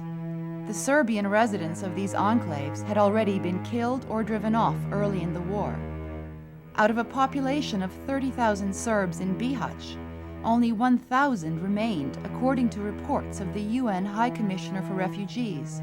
Virtually all the Serbs in Gorazde and Srebrenica had been driven off or killed by 1993. Despite the safe zone designation, Muslim civilians could not be protected either, because these enclaves were never demilitarized. Indeed, with weapons smuggled in by Americans, Germans, and Islamic countries, local Muslim militias were encouraged to attack surrounding Serbian villages to provoke a counter-response from the Serbs. On February 5th, the Markale marketplace exploded, killing 68 people and injuring several hundred others in downtown Sarajevo. As the dead were being carted away for burial, the crucial question was who was responsible for this brutal act of terrorism? If the Serbs were responsible, an American-sponsored UN resolution gave NATO the power to bomb Serbian targets. The U.S. State Department was quick to blame the Serbs. Frankly, it is very hard to believe that any country would do this to its own people, and therefore, although we do not know exactly yet what the facts are, it would seem to us that the Serb and the Bosnian Serbs are the ones that probably have a great deal of responsibility. Nice to see you. Senator Dole put pressure on the Clinton administration to act by declaring the Serbs guilty and visiting the ruined marketplace.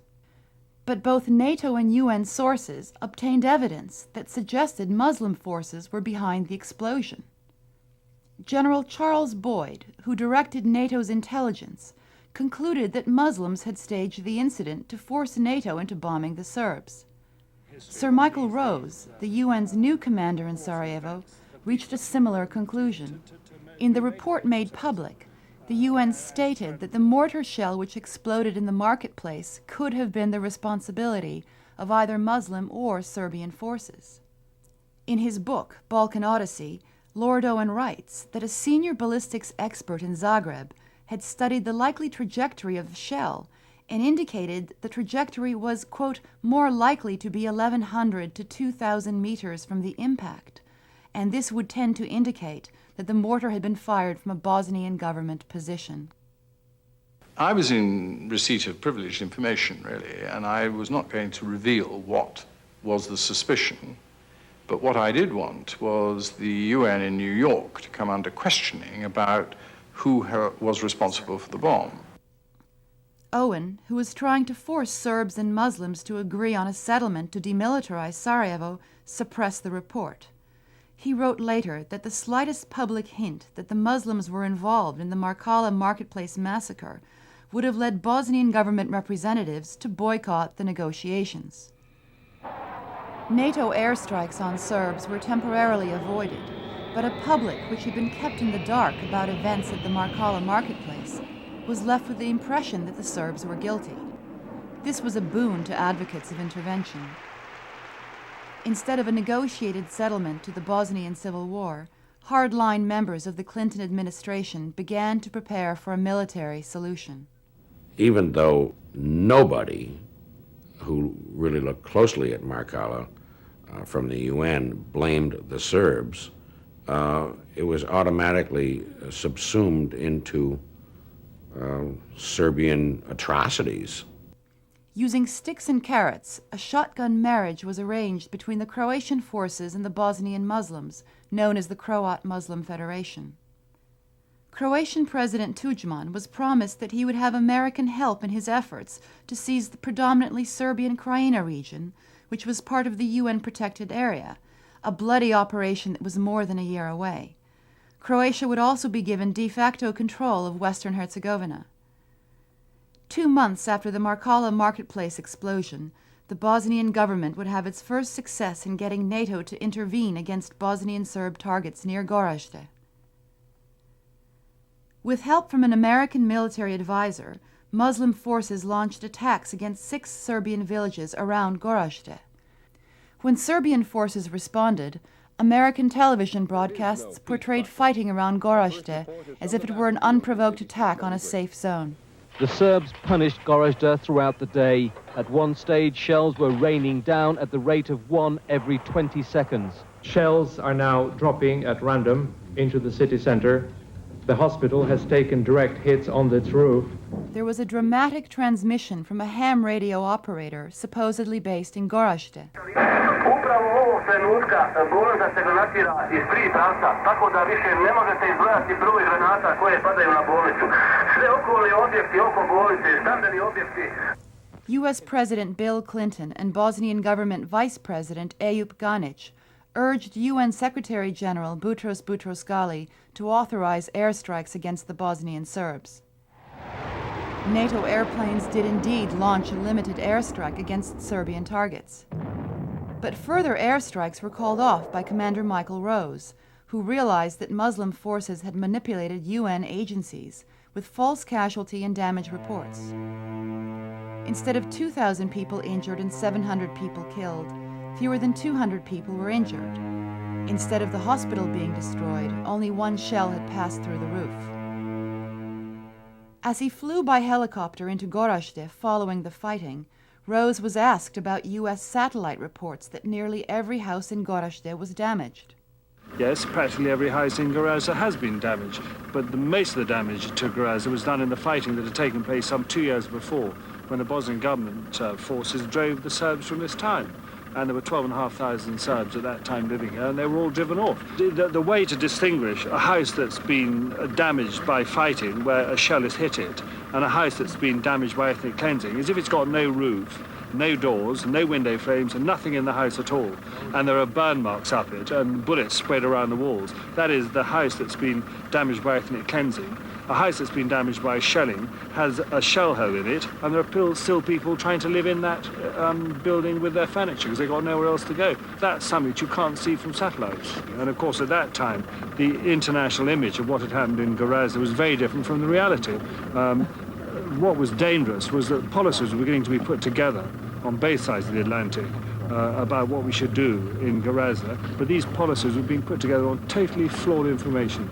According to respected British military analyst Jonathan Ayal, the ham radio operators whose live reports were carried on American television networks were not even based in Gorazde.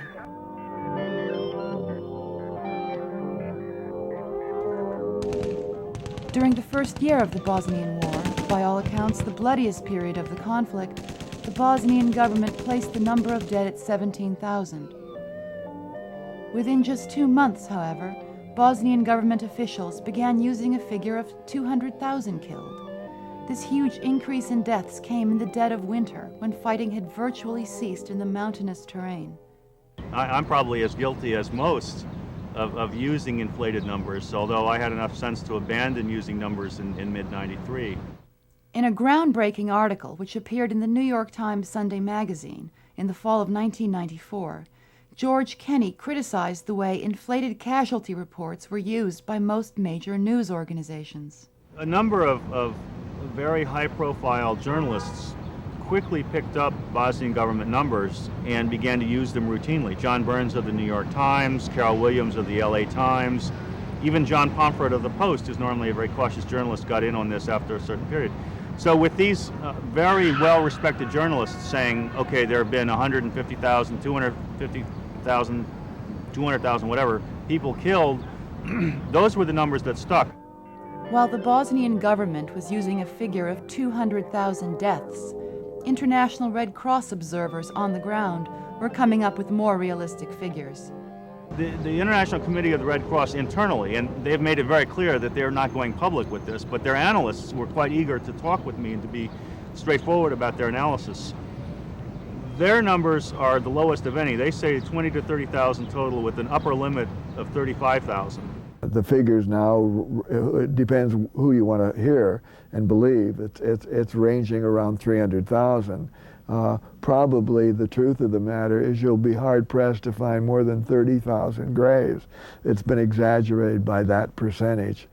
Now, the European military intelligence would say, let's add in every possible hypothetical number of people that could be killed, and they get up to about 60,000.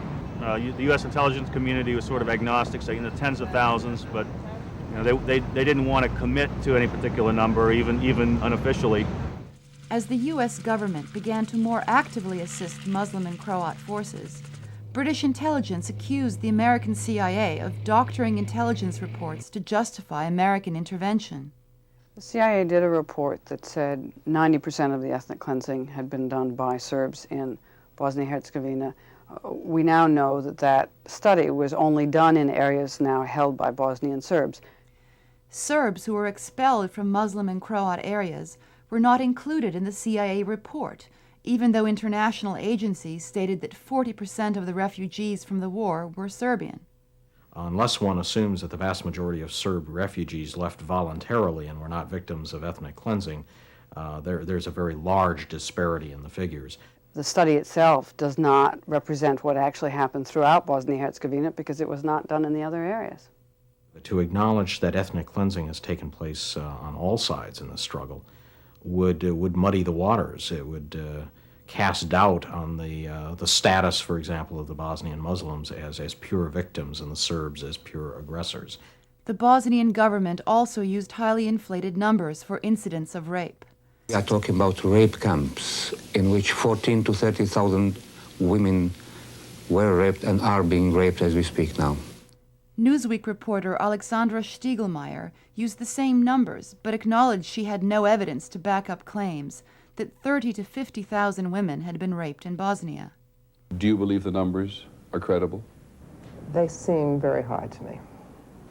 And I don't believe the sources, because as I've investigated them, they always go back to one government or another. A European Community Commission, which estimated that 20,000 women had been raped, dropped this claim from its final reports. After an exhaustive investigation, the UN concluded that 2,400 rapes had been committed by all three sides in the Bosnian conflict. By 1994, Bosnia had become not only a proxy war, but a battle of images, staged events, and false numbers, which would prepare Western public opinion for direct military intervention and new tragedies ahead.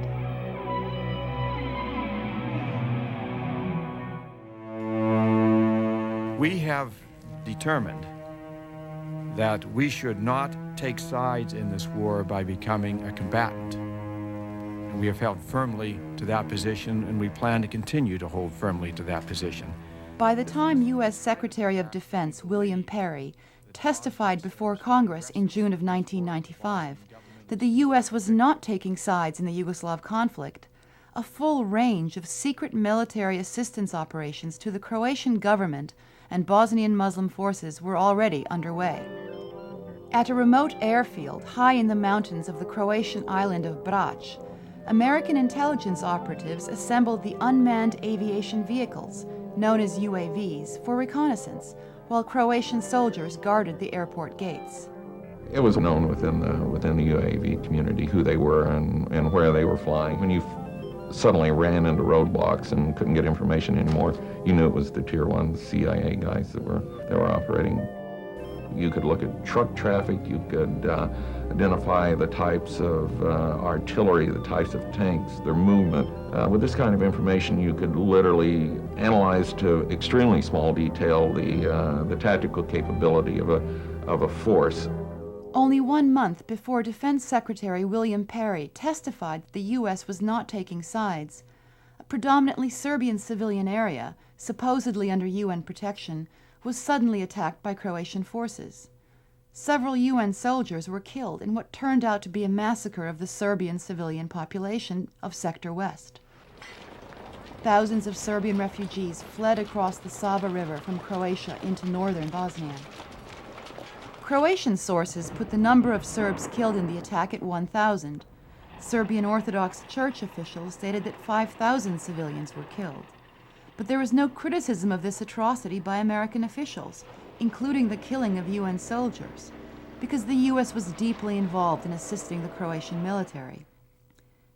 Efforts by British and French representatives on the UN Security Council to place sanctions against Croatia were repeatedly blocked by America's UN representative, Madeleine Albright. 6 months earlier, in November of 1994, the U.S. Departments of State and Defense had approved a contract between a group of retired four-star generals and the Croatian government. The Croats paid for it, but they were authorized by the Pentagon. I had constant reports of American officers who were, quote, retired, no longer in active duty, acting as advisors to the Bosnian government's military, acting as advisors to the Croatian military, and they were very active on the ground. The retired generals, described as high-level mercenaries, belonged to a private company known as Military Professional Resources Incorporated, or MPRI. MPRI included such luminaries as Lieutenant General Ed Soyster, former head of the Defense Intelligence Agency, Major General Richard Griffiths, Deputy Chief of Operations in Central Europe, and most importantly, Karl Vuono. General Vuono and his colleagues at MPRI would be a major asset to the Croatian army in its efforts to forcibly expel the ethnic Serbian population from the Krajina, which was technically under UN protection in sectors north and south. But the destruction of Sector West, a UN-protected area for ethnic Serbs, would have consequences in nearby Bosnia. Lord Owen wrote that by acquiescing in the Croatian government's seizure of Sector West, the U.S. had, quote, in effect given the green light to the Bosnian Serbs to attack Srebrenica and Žepa. When Muslim paramilitary leader Nasser Oric launched an attack from Srebrenica against the Serbian village of Višnica, this time the surrounding Serbian forces counterattacked Srebrenica, entering the city. It is well known to anybody who has followed this that Oric was launching repeated attacks out of a supposedly demilitarized zone against the surrounding Serbian areas around the Srebrenica enclave, to the point where, after repeated warnings, the Serbs simply could not allow him to continue to do that and decided to take the town. Oric and several thousand of his soldiers fled across Serbian-held territory to the town of Tuzla several days before Serb forces entered Srebrenica and Žepa. Muslim women and children in Srebrenica were placed on buses by Serbian forces and sent to safety in Tuzla. But between 1,000 and 2,000 Muslim men were captured by the Serbs, who blamed them for participating in a string of massacres led by Nasser Oric. A Croatian soldier who claims to have fought with the Bosnian Serbs testified at The Hague that he took part in the execution of 1,200 Muslims, although the number of bodies recovered from the site was 200. UN Ambassador Madeleine Albright, however, used greatly inflated numbers to describe Serbian reprisals at Srebrenica. According to the International Committee of the Red Cross, thousands of Muslim men, allegedly missing, were found serving in Muslim army units near Tuzla. Washington Post reporter John Pomfret reported that 4,000 armed Muslim soldiers had escaped to a town near Tuzla. Yet these same soldiers were still being included in official reports years later as missing Muslims from Srebrenica. Secretary Albright in particular was very insistent on using such numbers like 8,000, 10,000 Muslim men and boys who were executed in Srebrenica by the Serbs. There's simply nothing to document those numbers. But an even bloodier episode, the Croatian army attack on the predominantly Serbian Krajina region, was yet to come. On August 1st, 1995, Croatian troops launched a massive assault on the Serbian population of the Krajina, sectors north and south. It was an operation of about 100,000 Croatian military, yes. Tanks, planes, artillery, the works. While officially denying any involvement in what the Croatians called Operation Storm, American forces were actively supporting this bloody operation of ethnic cleansing.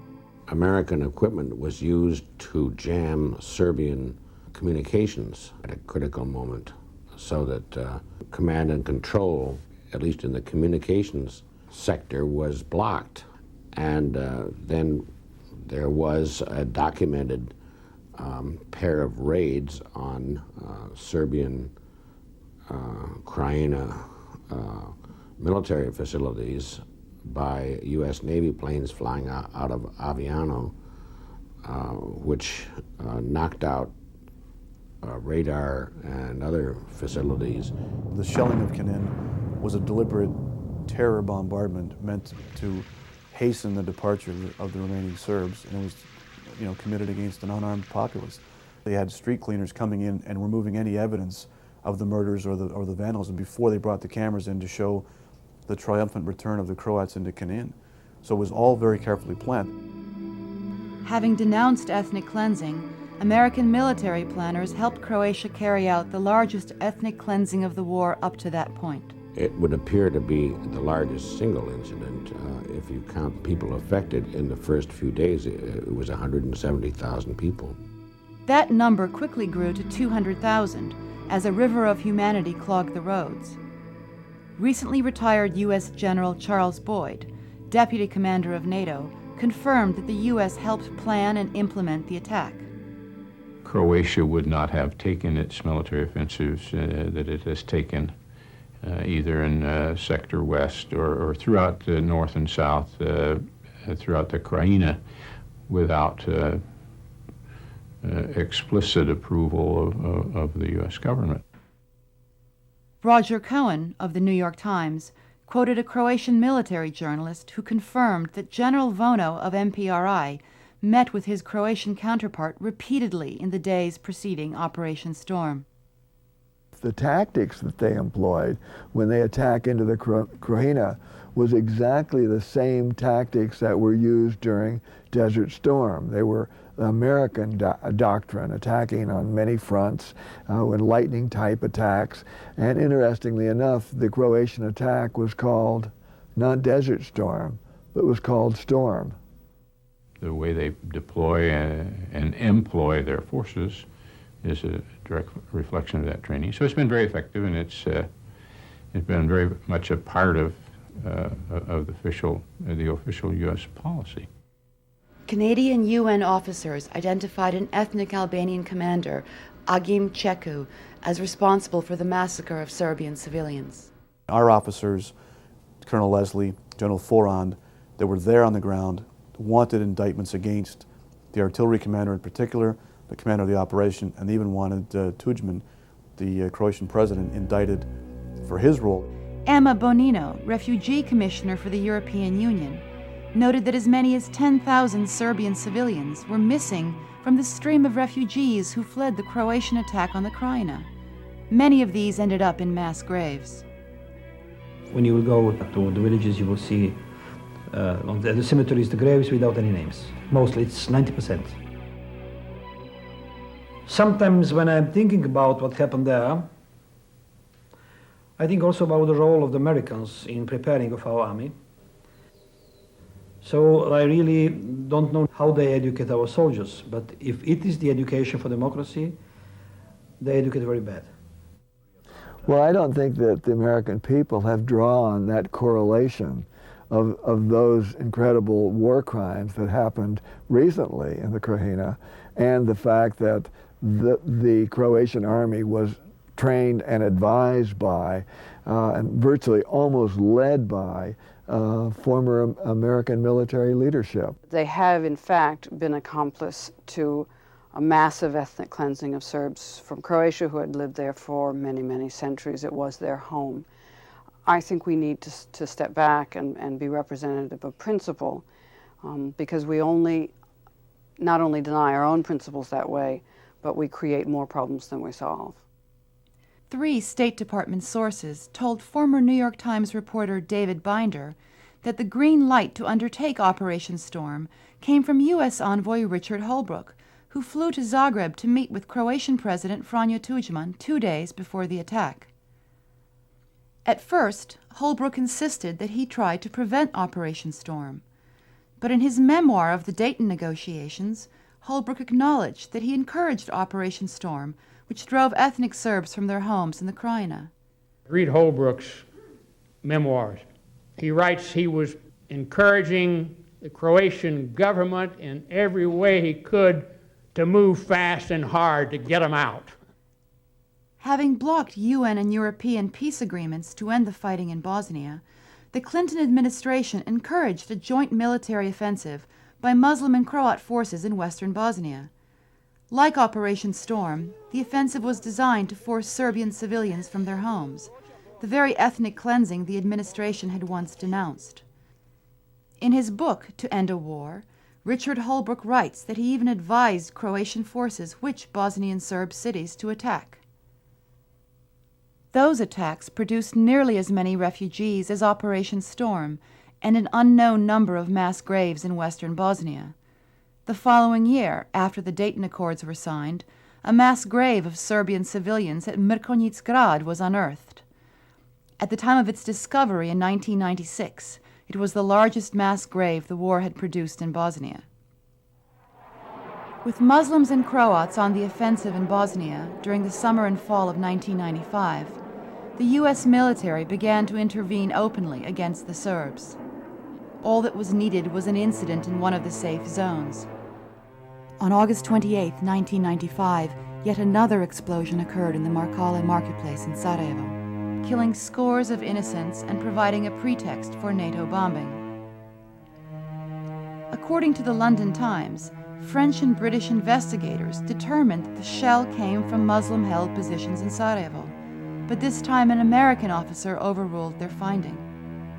Now what's significant at this time is exactly within hours after this, NATO, this incredible air armada that was pulled back, cocked, locked, ready to go, the minute this, it was like it was orchestrated in part of a play, this mighty arm of NATO air launched forward and started attacking Serbian positions. They were waiting for that very excuse. I have studied Markala 1 and Markala 2 for a long time and at the scene, and I've talked to a number of people who were involved in the investigations of both, and I am completely persuaded that those two explosions were caused by Muslim forces.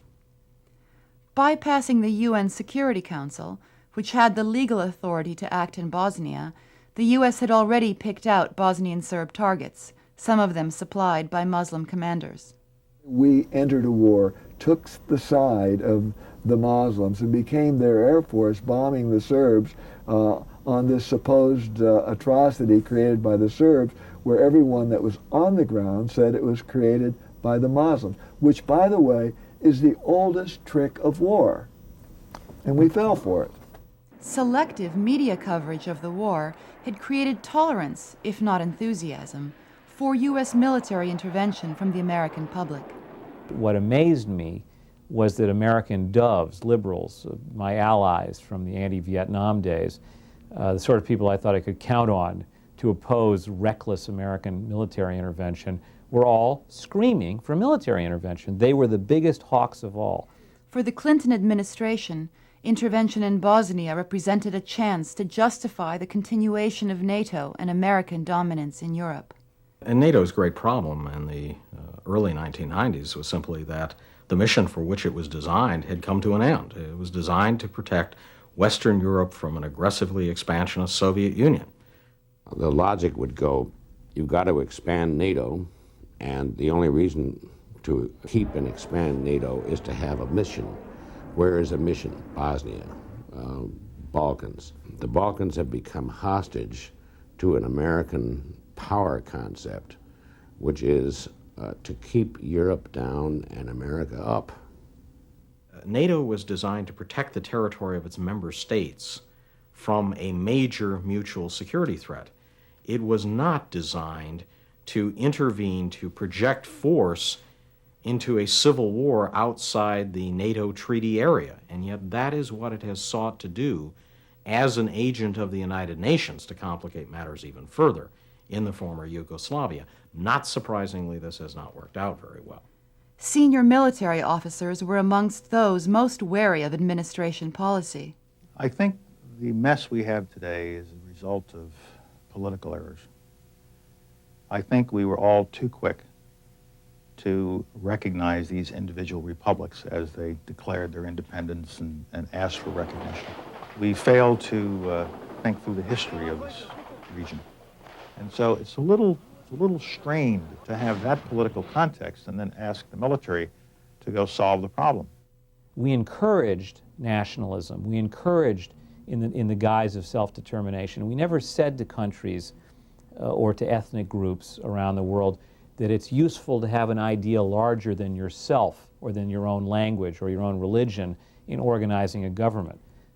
Because the Dayton Agreement was achieved literally at the point of a gun, rather than by genuine compromise, it was inherently unstable, dependent on outside force to keep the Bosnian Serb and Muslim Croat republics from colliding under a central government dominated by Alija Izetbegović.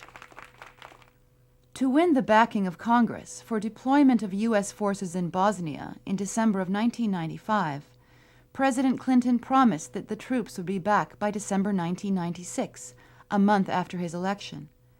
But 4 years after their deployment, U.S. troops remain in Bosnia. NATO is an army of occupation, very much an army of occupation. It's not a peacekeeping force, it's an occupying force. 90% of the financial aid went to the Muslim Croat entity. Serbs were singled out by the International War Crimes Tribunal, whose staff was dominated by Americans. Yet, by the end of the war in Bosnia, a survey conducted by the U.S. Information Agency of Serbs, Muslims, and Croats reported that on a percentage basis, Serbs were more likely to have lost a family member during the conflict than either Croats or Muslims.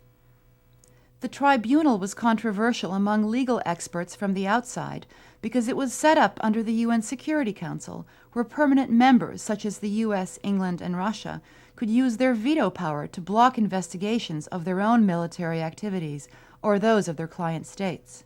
An international court, illegal in its conception. The Security Council has no authority under the UN Charter to create a criminal court. There would never been a UN if it had tried to establish that authority, because none of the powers in World War II would have abided by it for a moment. The United States, in its endeavor, because it was the country that pushed for the establishment of the tribunal. Madeleine Albright, then Ambassador Albright, was the single person most responsible, without any question, for the setting up, for the establishment of the tribunal. Madeleine Albright, who would soon become U.S. Secretary of State, had repeatedly used the threat of a veto in the UN Security Council to block resolutions condemning Muslim and Croat atrocities. I think it's clear that Madeleine Albright has not been impartial in her treatment of this war. She's been extremely one-sided, and in fact, so too have a number of people within the U.S. administration. It's very clear that the United States was taking sides, that it was attempting to punish and criticize Serbs in Croatia and in Bosnia for activities that it did not punish Croats for. There have been complaints on the Serb side that we were less efficient in investigating war crimes committed against Serbs, which undoubtedly happened. One of the reasons it was difficult was the non-cooperation from the Federal Republic of Yugoslavia. But critics say that the War Crimes Tribunal failed to investigate well-documented reports by both the Yugoslav State Commission on War Crimes and independent human rights groups. They've put an excessive emphasis on crimes against the Muslims and have been less willing than they should have been to accept evidence coming in from the Serbian side of atrocities against the Serbs.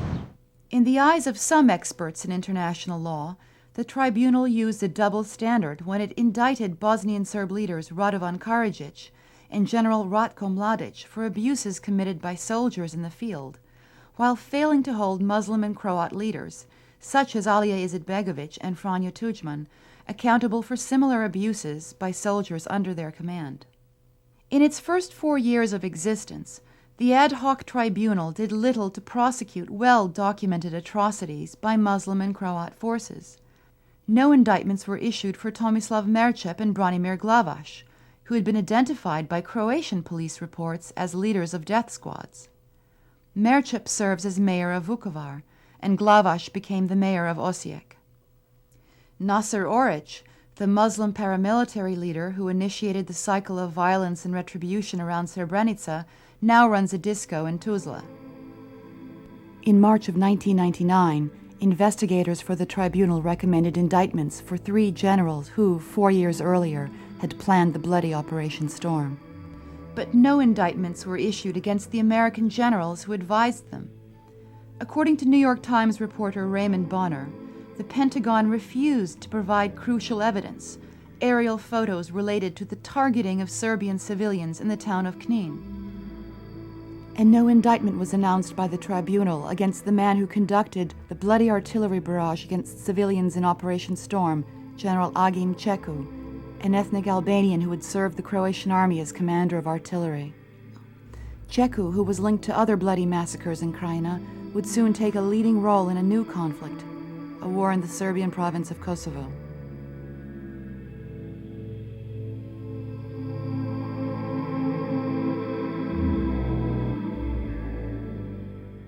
The Dayton Accords, which finally halted fighting in Bosnia, significantly changed the power base of Serbian President Milosevic.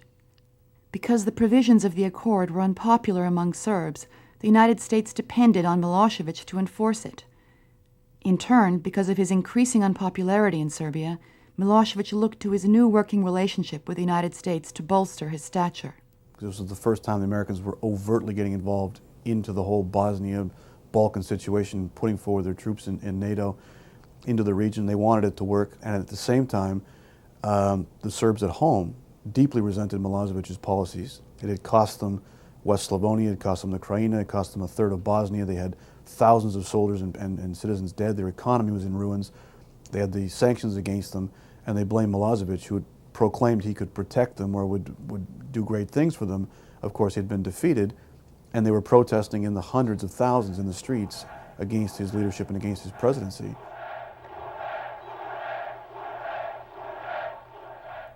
For once, quarreling members of Serbia's political opposition put aside their differences and managed to win local elections in key cities, including Belgrade, Niš, and Novi Sad. They were ready to take on Milosevic in the upcoming campaign for the presidency of Serbia. And at that time, they were looking eagerly for some sort of sign from the Americans to be able to push this over the edge, and they didn't get it. In fact, unlike European governments which were shunning Milosevic, the U.S. sent 2 high-level missions to help bolster his stature as the guarantor of the Dayton Accords. Both Madeleine Albright, who had been promoted to Secretary of State, and Richard Holbrooke made official visits to Milosevic in Belgrade. When Milosevic manipulated election rules to guarantee his re-election, the opposition called a boycott. Richard Holbrooke, however, denounced the boycott, and eventually it fizzled. It was not the first time Milosevic used his presumed adversaries to help him maintain power. As early as 1992, during the Bosnian conflict, the U.S. cleared the way for Milan Panic, an American businessman of Yugoslav origin, to serve as Yugoslav Prime Minister. As Prime Minister, Panic quickly offered major concessions on policies towards the Bosnian conflict and began a dialogue with moderate Kosovo-Albanian leader Ibrahim Rugova. When Panic decided to challenge Milosevic for the presidency of Serbia, however, the Kosovo Albanians, who held the balance of power, continued to boycott Serbian elections, which left Milosevic in power, a convenient adversary in their goal of a separate state for Kosovo. But democracy in Serbia would be set back again, and Albanian moderates such as Rugova would soon lose out to an increasingly violent organization known as the KLA. The German Secret Service played a very important role later in supporting the terrorist groups in Serbia. German BND operatives trained KLA troops, picked their officers, and provided them with an arsenal of ammunition. In April of 1996, the KLA announced itself to the world through a series of assassinations of civilians and police in Kosovo. Inside Kosovo, they clearly represented a modest-sized minority. I would estimate no more than 15 to 20% of the Kosovo Albanians supported the KLA. But they have international roots in Europe and America as well as in Albania, and over the years had developed funding, gathered arms, and they were not necessarily just attacking Serb police. They were killing civilian Albanians who did not support independence. They may have supported the government, or they may have supported Mr. Rugova's pacifist faction. They also were terrorizing the other ethnic minorities of Kosovo, the Gypsies, the Turks, the Gorani, Slavic Muslims, and others. They did this before the war, during the NATO air war, and they've been doing it again since the air war, nonstop. After 2 years of terrorist incidents, the KLA was able to draw an armed response from the Milosevic government against KLA strongholds. As in the previous Yugoslav conflicts, the UN High Commissioner on Human Rights would later report that human rights abuses were widespread on all sides, but both the media coverage and U.S. government spokespersons focused their criticism on the Milosevic government. It is clear that no matter who was in government, the nature of this terrorist war conducted by the KLA was guaranteed to generate a strong police reaction. Ruder Finn, which had profited handsomely by its wartime experience with Croatia and Bosnia-Herzegovina, was chosen to handle public relations for the Kosovo Albanians. By the middle of 1998, as NATO approached its 50th anniversary without a clear direction or adversary, U.S. Secretary of State Madeleine Albright was reported to be eager for a confrontation with Milosevic.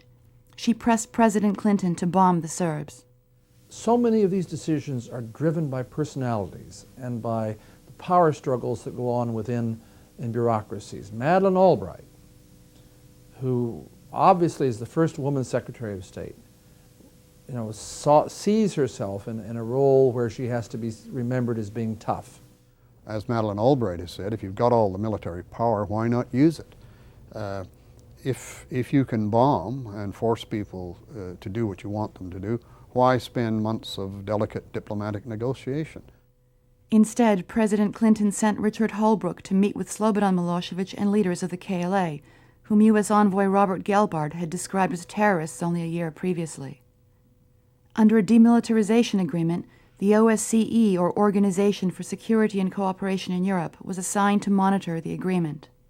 The Serbian army did pull back to their barracks, that there was a de-escalation in the fighting, and there was a rather low-intensity struggle going on there. There was still some outbursts of fighting, primarily instigated by the KLA, but generally speaking, that the OSCE monitors did have a settling effect in Kosovo.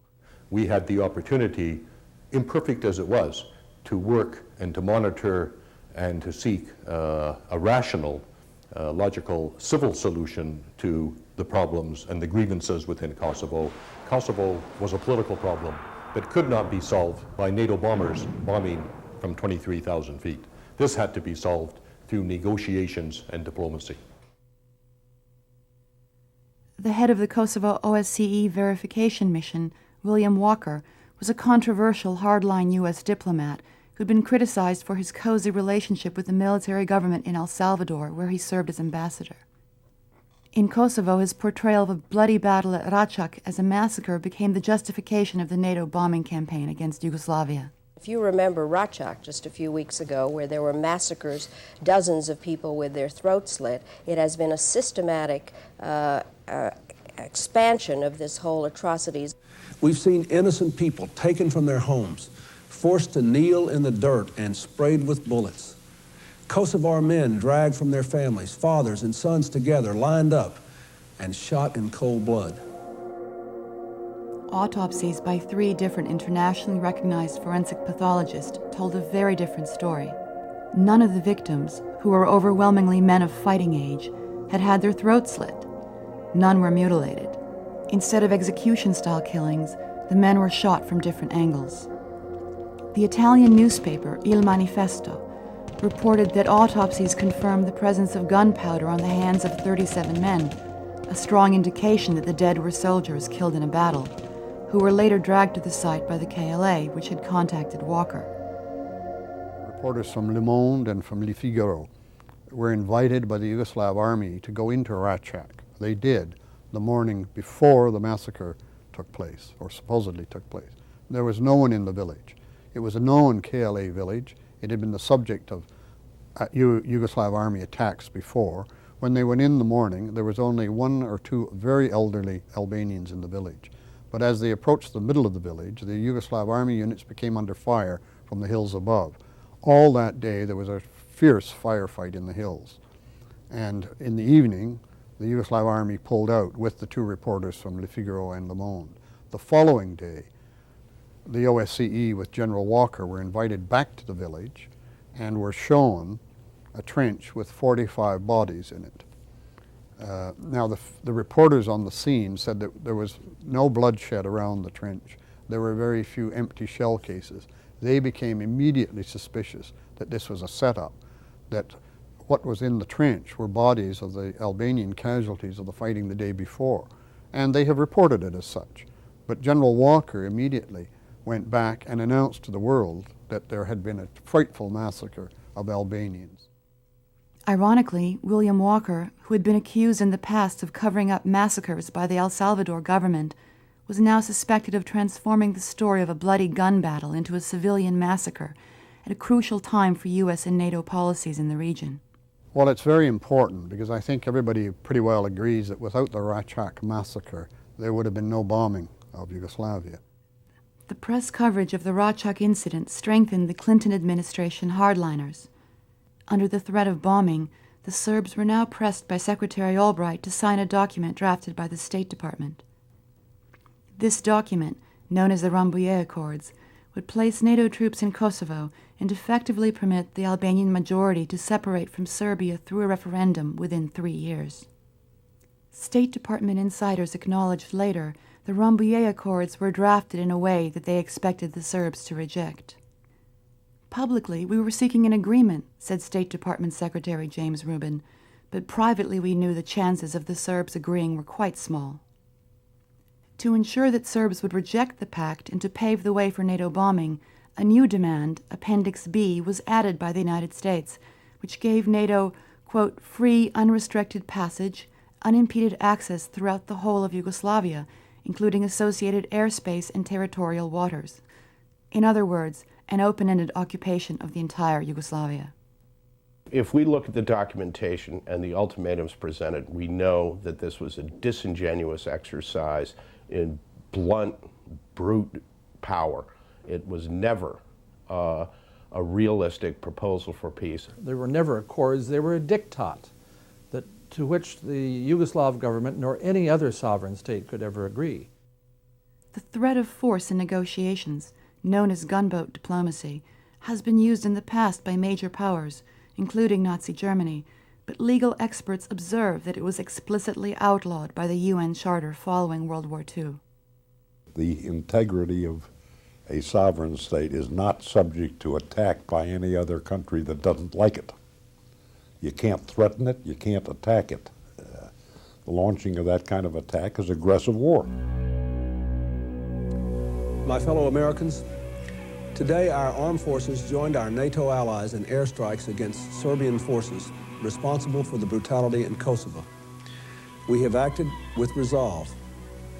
By acting now, we are upholding our values, protecting our interests, and advancing the cause of peace.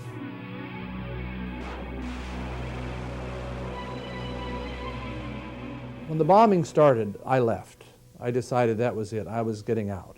I went back to Washington. I wrote a farewell message to colleagues in OHR saying that this was, if ever they wanted to unify the Serbs in support of Milosevic, they had just done it. By that time, the Yugoslav military had prepared itself by deploying its troops in the field, hiding its major supplies, and preparing for a long air campaign, which had been part of their doctrine going back to Tito's falling out with Stalin. This was what they were prepared for, and this is why Yugoslavia, as small a country as it is, could stand up to this concerted aerial onslaught for 79 days. I'm not sure NATO really had a strategy. I think that they had been led to believe that after 2 or 3 days of bombing, Milosevic would have caved in, which indicates pretty clearly to me they don't know very much about Serbian history. Many fled the bombing, which pummeled all of Yugoslavia, but was most heavily concentrated on Kosovo. Others fled to avoid the fighting between 40,000 Yugoslav troops and 35,000 fighters aligned with the KLA. After the bombing began, Albanian communities which were strongholds of the KLA were targeted by Serbian paramilitaries. I stayed with an Albanian family who had been, at one point they'd left, they'd fled their homes. They were in an entirely Albanian district. They said that it was about 4 or 5 days after the bombing started that some Serbian APCs had come up and had machine gun strafed the upper stories of the buildings. And no one had been hurt because everyone was in the basements from the bombing. And I asked him why, didn't they come door to door? I thought that was the story. And he says, are you kidding? They were petrified. He said the Serbs were petrified of the KLA. Placed on the defensive by images of refugees fleeing, administration spokesmen claimed that they had intelligence from German sources that the Serbian government had planned to expel refugees even if NATO had not bombed, and that ethnic cleansing had been going on all along. We were all told that Operation Horseshoe was in the wind and that this had all been planned long before NATO bombing. After the war, however, German Brigadier General Heinz Locke revealed that Operation Horseshoe was a sham. No such operation ever existed, he told the Sunday Times of London.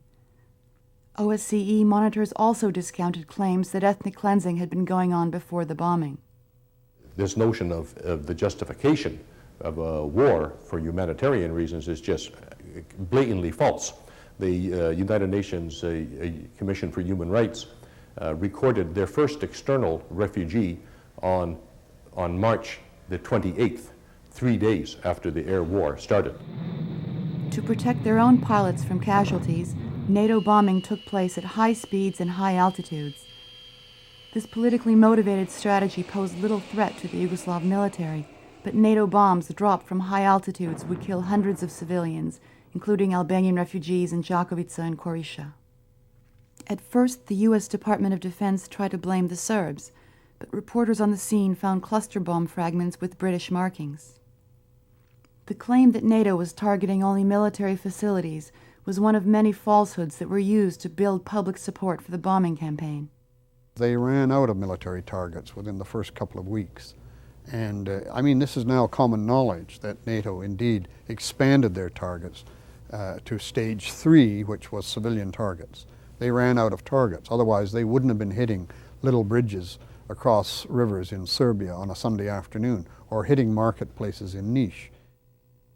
The plan was to first put pressure on the population, and second, to destroy Yugoslav economy so deeply, so intensively, that Yugoslavia would have to bear for a long period of time to recover, and that it could recover only on the help from outside.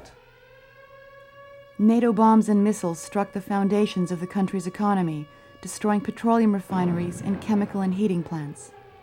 These attacks left a trail of environmental devastation. The use of cluster bombs dropped from high altitudes in civilian areas had devastating consequences in population centers such as Niš in southern Serbia and Pristina, the capital of Kosovo.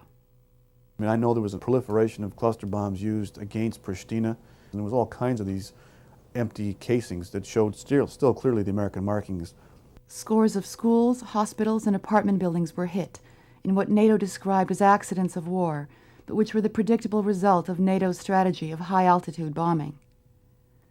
Military experts say the methodic destruction by NATO bombs of a full passenger train clearly crossed the line between legal and illegal warfare.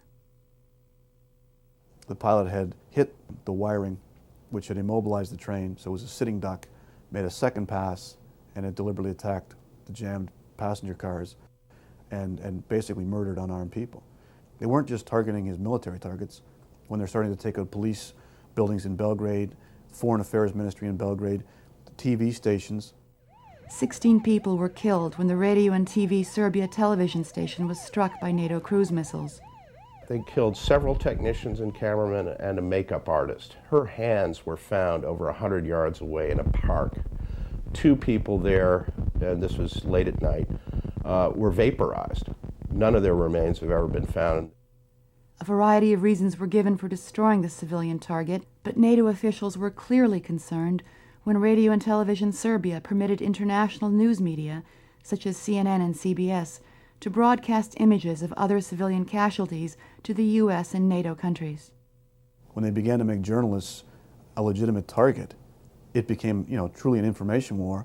It was after that bomb that Yugoslavia allowed more reporters in and started to get more of the story out from its point of view. But it's also after that bombing that the International Criminal Tribunal issued its war crimes indictments against Mr. Milosevic and other key officials in the government. Although the ad hoc War Crimes Tribunal is prohibited from taking instructions from individual governments, following a meeting with President Clinton, the tribunal's prosecutor, Louise Arbour, announced an indictment against President Milosevic and his military leaders. The timing of the indictment was controversial because the war still raged and there was little opportunity to gather reliable evidence.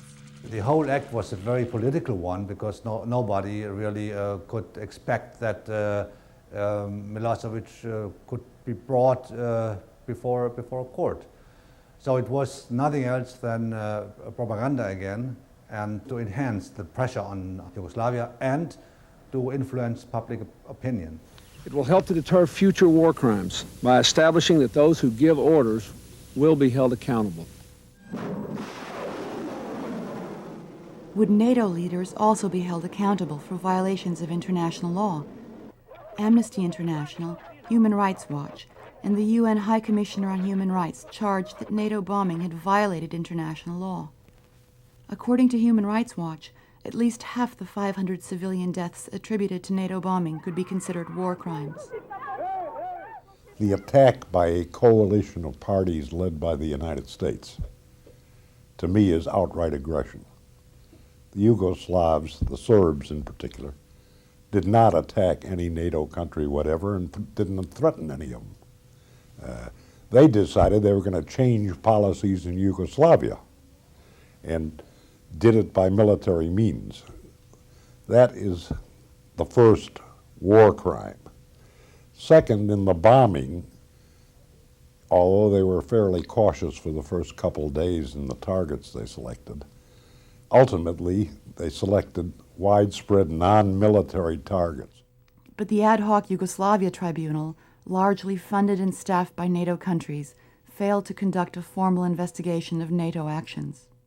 Carla Del Ponte, the current prosecutor at the International Criminal Tribunal, has been forced to review some evidence and has come out with a finding that dismisses any further investigations for now. But the pressure has not been concerted because, again, this was a conspiracy of 19 NATO governments to bomb. And those governments are very like-minded. They know they have violated international law, but as long as they all stick together, they can maintain the appearance that they were doing this for truth and justice. Bombs aside, the NATO war on Yugoslavia was also a war of words and numbers. I think there's no doubt that our political leaders lied to us. President Clinton, Prime Minister Tony Blair were all talking about genocide taking place in Kosovo. Even by NATO's own figures, prior to the bombing, they estimated that there were a total of 2,000 casualties in Kosovo, Serbs and Albanians, which isn't, unfortunately, when we're talking figures of people being killed, they're all bad, but 2,000 is a pretty low intensity figure. The exaggeration of the figures continued during the war as a justification for the bombing. We had a soccer stadium story right at the end of March, about the 30th or 31st. It was alleged that 100,000 Albanian men were already missing and that they'd been jammed by the thousands into the soccer stadium at Pristina. And a variation of the story reported over 5,000 in another soccer stadium in Peć. An Agence France Presse reporter who managed to stay in Yugoslavia actually went the following day to the Pristina soccer stadium, found the infield grass in perfect condition, found the lone caretaker there who confirmed, of course, the place had been empty since before the bombing began. NATO spokespersons announced that Albanian moderate Ibrahim Rugova and 4 other top Albanian officials had been executed by the Serbs. Reliable sources report that, and you'll have to excuse my pronunciation, Firmi Agani, a member of the Kosovo-Albanian delegation at Rambui, principal Rugova advisor and peace negotiator over much of the past year, was executed on Sunday. All were still alive, however. Rugova was soon shown on Serbian television in discussions with Serbian President Milosevic. The Western public were told that we were bombing in the name of humanity, that we had to stop genocide. But after the Serb army pulled out of Kosovo and the forensic teams were the first to rush in, there have been very few bodies found. We'll never know how many people were killed, but the figures that NATO announced were highly exaggerated. Instead of 100,000 dead or missing, after more than a year of digging later, the War Crimes Tribunal found 2,108 bodies, which included combatants and Serbs as well as Kosovar Albanians. Moreover, the total missing, according to the International Committee of the Red Cross, is 3,368, a number which includes all ethnic groups in Kosovo. NATO's intervention ended in June with Kosovo under nominal control of the UN, terms that the Serbs had been willing to give them before the brutal bombing campaign began. The United States was looking to punish Yugoslavia, was looking, I believe, to complete the process of wresting Kosovo away. And in the final essence, 79 days later, they weren't quite able to achieve that objective because Yugoslavia put up too much resistance and there was enough diplomatic support for Yugoslavia among the Russians and Chinese that so far they have been able to obstruct the formal secession of Kosovo from Yugoslavia. Almost a year after the bombing, Newsweek magazine obtained a secret report the U.S. Department of Defense had commissioned, which showed that the number of Yugoslav tanks and artillery destroyed by NATO was only a tiny fraction of the stated claims. Instead of 120 tanks destroyed, there were only 14. Instead of 450 artillery pieces destroyed, there were only 20. Newsweek reporters John Barry and Evan Thomas stated that NATO had been, quote, terror bombing civilians. Air power, they noted, was effective in the Kosovo War not against military targets, but against civilian ones. When the war concluded, Serbian units were compelled to leave Kosovo, but the Pentagon permitted armed units of the KLA to enter. There is little doubt that the Pentagon knew that this decision would enable the KLA to attack Serbs and Kosovo's other ethnic minorities. Pentagon briefers sought to prepare public opinion for new atrocities ahead. I don't think that Kosovo is going to be a very happy place for Serbs when NATO comes in. I don't think Serbs will want to stay there. I mean, I fled with Serbian refugees out of Pristina, so I know the terror that they felt. I was on a bus that ran the gauntlet of jeering Albanians. There was 700 or 800 of them that stoned the bus in full view of the British troops, who made no attempt to intervene whatsoever. Under pressure from NATO, the UN administrator for Kosovo, Bernard Kouchner, appointed General Agim Ceku, who served as chief of staff of the KLA, to be head of the Kosovo Protection Corps. Ceku had been identified by senior Canadian military officials as a war criminal for his role in massacres in Croatia.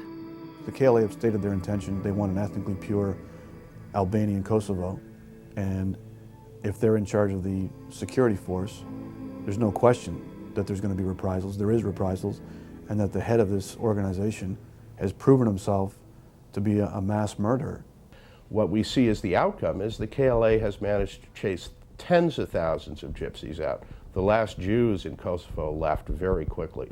The Croatians have left, they being Catholic. Slavic Muslims and Turks are being chased out. And what it really is anybody who speaks Serb is either murdered or chased out. And everybody now understands this. The UN High Commissioner for Refugees reported that in January alone, 1,000 Turks and Gorani Muslims had to leave their homes because of KLA terrorism. And the United States has presided over the erection of the most intolerant society in Europe. The Albanian refugees had returned with a NATO escort following the war, but nearly a year later, 250,000 of Kosovo's minority population had fled, including 2/3 of Kosovo's Serb population. Despite the attacks on minorities, NATO officials, including NATO Commander Wesley Clark, continued to work closely with Hashim Thaçi and Agim Ceku. And I think there's no question that the Serbs, the Slav Muslims, the Gypsies have been cleansed out of Kosovo, and this has taken place despite the fact that there are 40,000 NATO troops in Kosovo. In an attempt to remove any reminder of the Serbian presence in Kosovo since 700 AD, the KLA has destroyed or damaged 70 churches and monasteries. In 1 year of occupation by NATO, more religious artifacts were destroyed than under 600 years of Turkish occupation. History is going to have to analyze very carefully the decisions that were made in leading us to that, what I consider to be an immoral, illegal, unconstitutional, ineffective, incomprehensible, indefensible policy. By using force and taking sides in an ethnic conflict, NATO had drawn the wrong lessons from earlier conflicts in Bosnia and Croatia. If the Europeans and the Americans et al., the United Nations, had not intervened in Yugoslavia, there would have been far fewer people killed, there would have been far less ethnic cleansing, there would have been some extremely unhappy and dissatisfied people who felt that they had been done out of their country or their livelihood or whatever it might be. But there were going to be a very large number of dissatisfied and unhappy people at the end of all this. And perhaps the moral of it all is that you should think very carefully before you intervene in a civil war. I think it's very important for the United States to recognize that in ethnic and nationalist conflicts that you must, if you want to end wars and stop violence, you must be impartial. Because then you do not feed, by taking one side, you do not feed the nationalist dynamic and you do not lead to peace. I think there's no question that Kosovo was an unnecessary war. It was an attempt to bomb Yugoslavia into submission. And I think that's what should be of concern to all people of the world these days, that we have the United States as a very powerful military force that no longer sees diplomacy and negotiation as worth their while. Well, I'm standing by a river, but the water doesn't flow. It boils with every poison you can think of. And I'm underneath the streetlight, but the light of joy I know, scared beyond belief, way down in the shadows. And the perverted fear of violence chokes the smile on every face, and common sense is ringing out the bell. This ain't no technological breakdown. Oh no, this is the road